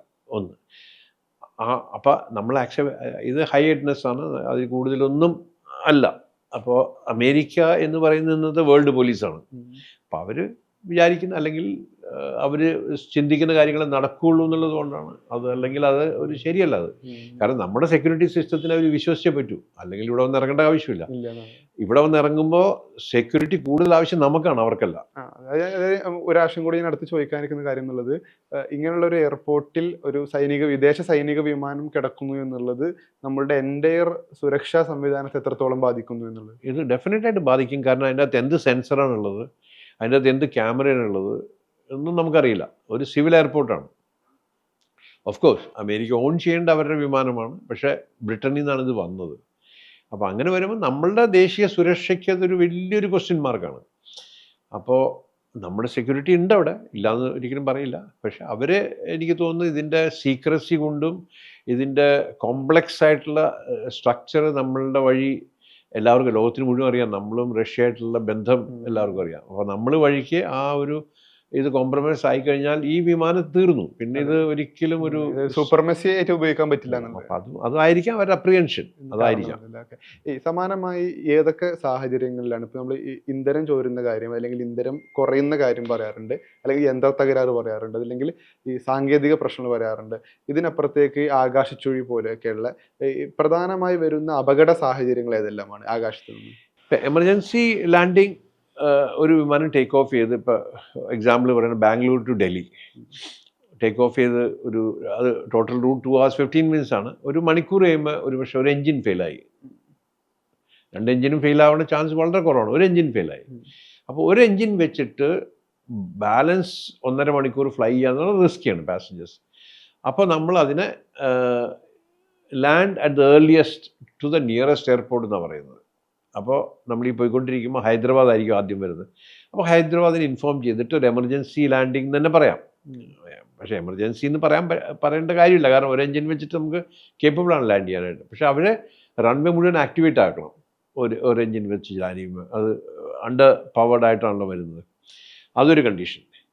രണ്ടാമത്തത് ഈ വെതർ ഇതിൽ പോകുമ്പോൾ പ്രത്യേകിച്ച് മോൺസൂൺ ടൈമിൽ ലൈറ്റ്നിങ് ഒക്കെ ഉണ്ടായിക്കഴിഞ്ഞാൽ എയർക്രാഫ്റ്റ് മുഴുവൻ ബോണ്ടഡ് ആണ് എല്ലാം. അപ്പോൾ എർത്തിങ് കംപ്ലീറ്റ് ഉണ്ട്. അപ്പോൾ എന്നാലും എവിടെയെങ്കിലും ബ്രേക്ക് വന്നു കഴിഞ്ഞാൽ നമുക്ക് ലൈറ്റ്നിങ് സ്ട്രൈക്ക് ഉണ്ടായിക്കഴിഞ്ഞാൽ നമ്മുടെ കോക്പിറ്റ് ഇൻഡിക്കേഷൻസ് മുഴുവൻ ബ്ലാങ്ക് ഔട്ട് ആവും. അപ്പോൾ പൈലറ്റിന് ഇൻഡിക്കേഷൻസ് ഒന്നുമില്ല. അങ്ങനെ വരുമ്പോഴും നമ്മൾ എമർജൻസി ആയിട്ട് ലാൻഡ് ചെയ്യേണ്ടി വരും. അപ്പോഴാണ് അവരുടെ എക്സ്പീരിയൻസും എല്ലാം വെച്ചിട്ട് ആറ്റിറ്റ്യൂഡൊക്കെ വെച്ചിട്ട് ഷീപ്പ് ഷെപ്പേർഡ് സിസ്റ്റം എന്ന് പറയും. വേറൊരു വിമാനം വന്ന് ഫോർമേറ്റ് ചെയ്ത് നമ്മളെ കൊണ്ട് ലാൻഡ് ചെയ്യിപ്പിക്കും. ആ ഒരു ഇതിന് നമ്മൾ ഇമ്മീഡിയറ്റ്ലി ലാൻഡ് ചെയ്യണം. ഇത് കൂടാതെ എന്തെങ്കിലും ക്രിട്ടിക്കൽ കോമ്പണൻറ്റ് ഫെയിൽ ആയാൽ നിയറസ്റ്റ് എയർപോർട്ടിൽ, പിന്നെ ഹെലികോപ്റ്ററിൻ്റെ ഒക്കെ മാതിരി ഒരു എഞ്ചിനുള്ള ഹെലികോപ്റ്റർ ആ എഞ്ചിൻ പോയി കഴിഞ്ഞാൽ എമർജൻസി ഇമ്മീഡിയറ്റ് ചെയ്യണമല്ലോ. പക്ഷെ ഫിക്സ്ഡ് വിങ്ങിലൊന്നും അങ്ങനത്തെ 2 എഞ്ചിനുകളിൽ അങ്ങനത്തെ എമർജൻസി വരാൻ വളരെ ചാൻസ് കുറവാണ്. ഫിക്സ്ഡ് വിങ് ആകാശത്തൂടെ സഞ്ചരിക്കുന്നതിൻ്റെ ഇടയിൽ എന്തെങ്കിലും ഒരു അപകട സാഹചര്യം ഉണ്ടായി എന്നതിലേക്ക്, ഇപ്പോൾ ഉദാഹരണം ATC ആയിട്ടുള്ള കണക്ഷൻ വിച്ഛേദിക്കപ്പെടുന്നു, അങ്ങനെയൊക്കെ ഒരു സാഹചര്യം വരുന്ന സമയത്ത് ഇത്രയും ഫീറ്റ് ഉയരത്തിൽ നിന്നുള്ള ഈ വിമാനം പിന്നീട് ഇതിൻ്റെ എന്ത് തരം കൺട്രോൾ വെച്ചിട്ടാണ് ഇതിനൊരു എയർപോർട്ട് നാവിഗേറ്റ് ചെയ്യുന്നത്? അതായത് ഗ്രൗണ്ട് ബേസ്ഡ് എക്യുപ്മെൻറ്റ്സ് ഉണ്ട്, എയർബോൺ എക്യുപ്മെൻറ്റ്സ് ഉണ്ട്. അവർ തമ്മിൽ ഉള്ള ഇതാണ് ബീക്കൺസും അതുമൊക്കെ ആയിട്ടുള്ള ഡയറക്ഷൻസും അതുപോലെ തന്നെ ബെയറിങ്സും അല്ലെങ്കിൽ അസിമത്ത്, ഇതെല്ലാം അതാണ് ഇൻഡിക്കേഷൻസ്. ഇപ്പം നമ്മുടെ വോയിസ് കമ്മ്യൂണിക്കേഷൻ ഫെയിൽ ആയി കഴിഞ്ഞാൽ അതിന് പ്രൊസീജിയറുണ്ട്. ബോത്ത് വേസ് കമ്മ്യൂണിക്കേഷൻ ഫെയിൽ ആവാം, വൺ വേ ഫെയിൽ ആവാം. ഇപ്പം എനിക്ക് നിങ്ങളെ കേൾക്കാൻ പറ്റുന്നില്ല, പക്ഷെ നിങ്ങൾ എന്നെ കേൾക്കണ്ടാവും. അപ്പം ഞങ്ങളെ പഠിപ്പിക്കുന്ന പ്രൊസീജിയർ യു കണ്ടിന്യൂ ട്രാൻസ്മിറ്റ് ചെയ്യും, ചെയ്തുകൊണ്ട് പോവാം. അപ്പം അങ്ങേര് കേൾക്കണ്ടോ ഇല്ലെന്നുള്ളത് നമുക്കറിയില്ല, കാരണം നമുക്ക് കേൾക്കാൻ പറ്റില്ല. അപ്പം ആ പ്രൊസീജിയർ ഉണ്ട്. പിന്നെ ചില ക്രിട്ടിക്കൽ പോയിന്റിൽ എത്തുമ്പോൾ ചില പ്രൊസീജിയേഴ്സ് ഉണ്ട്. റൈറ്റിലേക്ക് നമ്മൾ 90 ഡിഗ്രി ടേൺ, അപ്പോൾ അങ്ങനെ ചെയ്യുമ്പോൾ കമ്മ്യൂണിക്കേഷൻ ഫെയിലിയർ എന്ന് അവർക്കറിയാം. ലെഫ്റ്റിലേക്ക് ടേൺ ചെയ്യുമ്പോൾ ഓരോ പ്രൊസീജിയേഴ്സ് അത് ലേഡ് ഡൗൺ ആണ്. സൈൻ കൊടുക്കാൻ പറ്റും.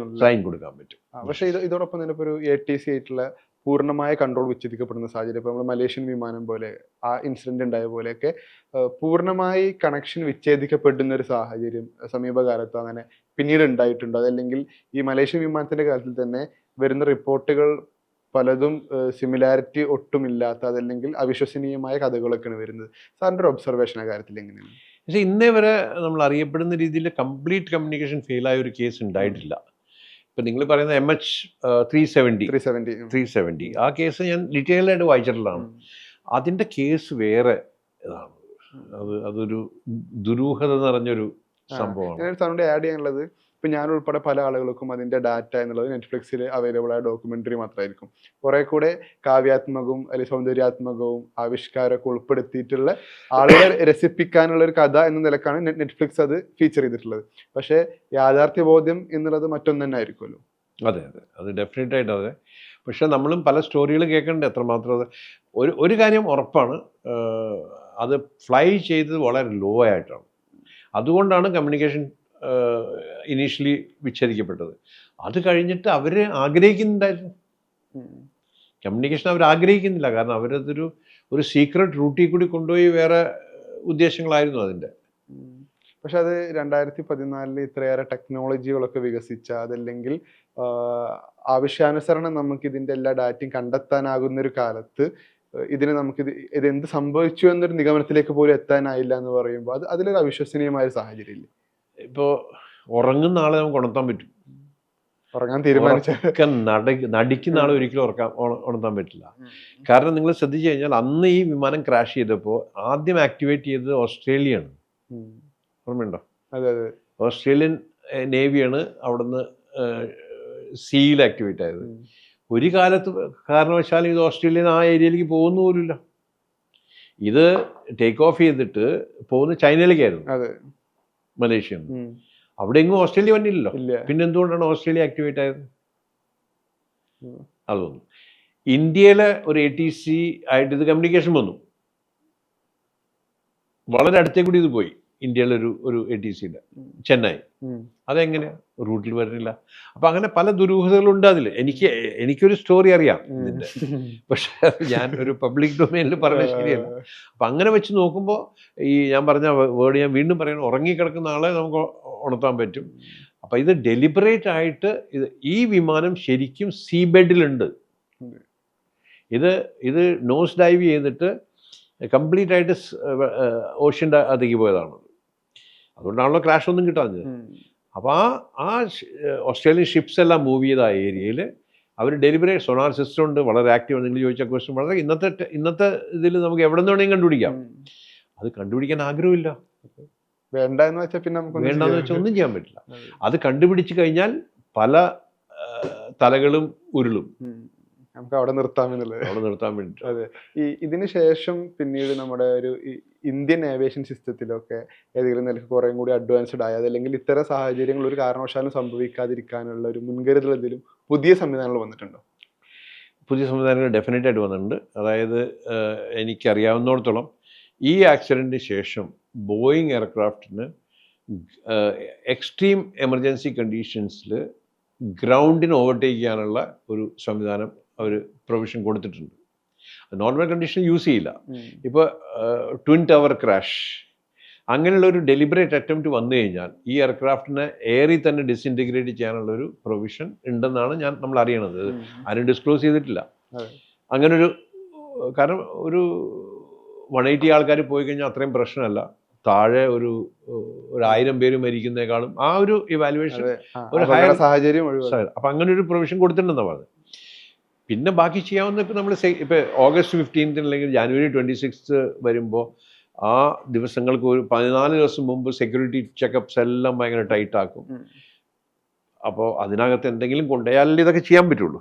അപ്പം അങ്ങനെയുള്ള സംവിധാനങ്ങൾ ചെക്ക് ചെയ്യാന്നുള്ളതല്ലാതെ വേറെ 1999 കാണ്ഡഹാർ ഹൈജാക്ക് ഉണ്ടാവുന്ന സമയത്തും സമാനമായി നമ്മൾ ഇന്ത്യൻ ഏവിയേഷൻ സിസ്റ്റത്തിൻ്റെ നമ്മുടെ ഹോം മിനിസ്റ്റർ ഉൾപ്പെടെയുള്ള നമ്മുടെ സംവിധാനങ്ങൾക്ക് വലിയ പഴി കേട്ടിട്ടുണ്ടായിരുന്നു. പിന്നീട് ഇപ്പോഴും അതുമായി ബന്ധപ്പെട്ട ഏത് ഡോക്യുമെൻ്ററികളും ചരിത്രങ്ങളൊക്കെ എടുക്കുന്ന സമയത്തൊക്കെ നമ്മുടെ സിസ്റ്റത്തിൻ്റെ ഭാഗത്ത് വന്ന വലിയ ഫെയിലിയർ, നമുക്ക് കുറേയും കൂടി ഇതിനെ വേഗത്തിൽ തീർക്കാമായിരുന്നു, ഇത് സെറ്റിൽ ചെയ്യാമായിരുന്നു എന്നുള്ള അതിൽ അവസാനത്തിലേക്ക് വരുമ്പോൾ അജിത് ഡോവൽ ഉൾപ്പെടെയുള്ള ആളുകളുടെയൊക്കെ ആ ഒരു അവരുടെ ഡീലിങ്സ് അപ്രീഷിയേറ്റ് ചെയ്യപ്പെടുമ്പോഴും സിസ്റ്റം പരാജയപ്പെട്ടു എന്നൊരു വിമർശനം കേൾക്കാറുണ്ട് എന്നുള്ളത്.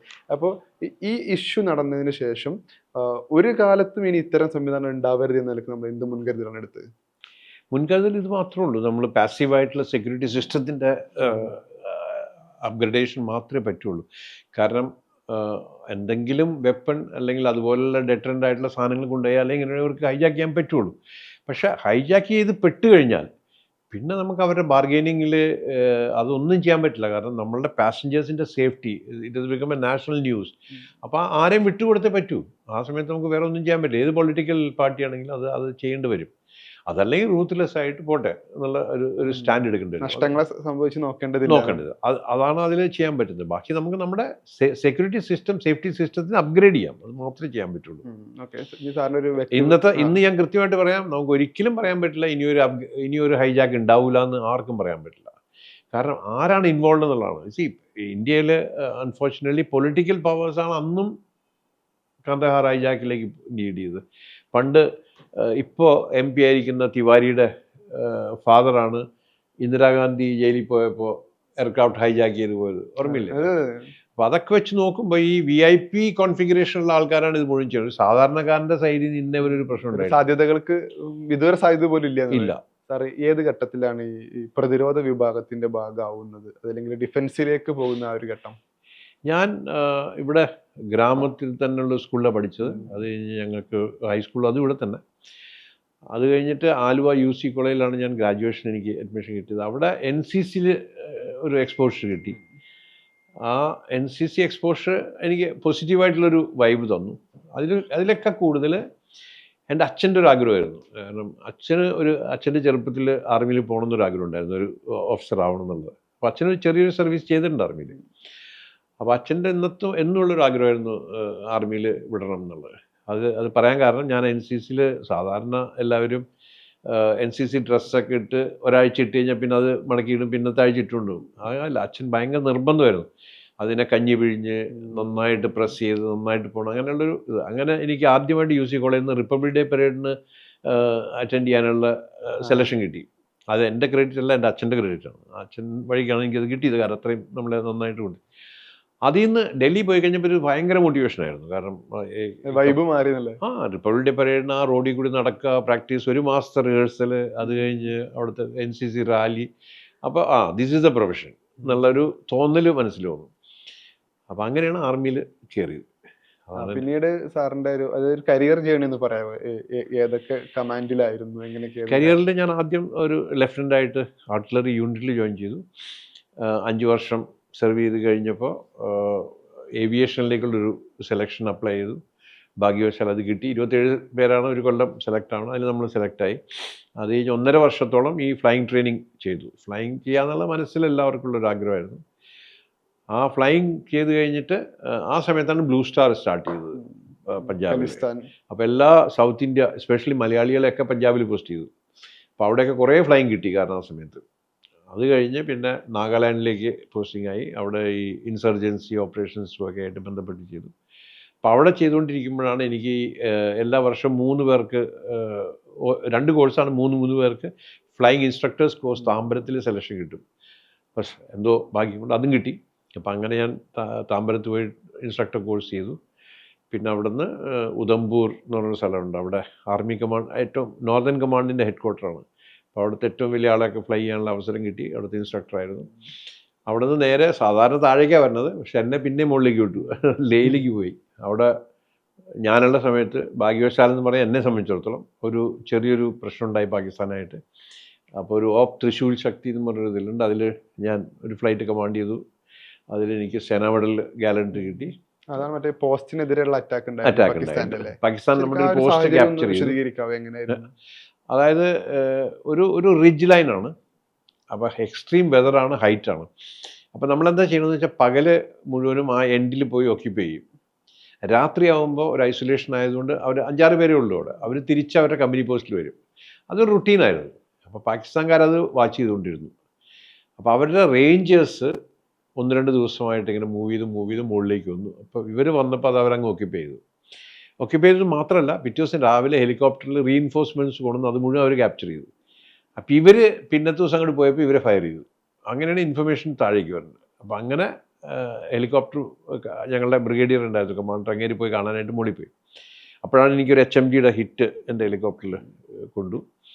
അത് അവരുടെ ഭാഗത്ത് നമ്മൾ വളരെ ക്ലോസ് ആയിട്ട് ഫ്ലൈ ചെയ്തു വന്നു ഇത് അറിയാൻ വേണ്ടിയിട്ട്. അപ്പോൾ ഉറപ്പായി അവർ ഒക്യുപ്പൈ ചെയ്തു എന്നുള്ളത്. ഇനി അതിനെ റീക്യാപ്ചർ ചെയ്യണം. അപ്പോൾ അതിനുള്ള ഓരോ പ്ലാനിങ് ഒക്കെ ചെയ്ത് നമ്മൾ കുറേ ഫ്ലൈയിങ് ചെയ്തു, അവരുടെയൊക്കെ ആയിട്ട് കമാൻഡറൊക്കെ ആയിട്ട് അങ്ങനെ പ്ലാൻ ചെയ്ത് നമ്മൾ 3 ദിവസം കൊണ്ട് അത് തിരിച്ച് റീക്യാപ്ചർ ചെയ്തു.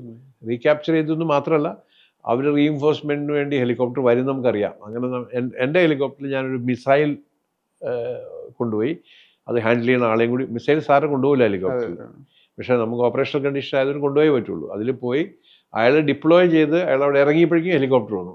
ഇയാൾ അതിനെ ഫയർ ചെയ്ത് ഹെലികോപ്റ്റർ ഡിസിൻറ്റിഗ്രേറ്റ് ചെയ്ത് പോയി. അതിലൊരു ബ്രിഗേഡ് കമാൻഡർ അവരുടെ ഉണ്ടായിരുന്നു, മരിച്ചുപോയി.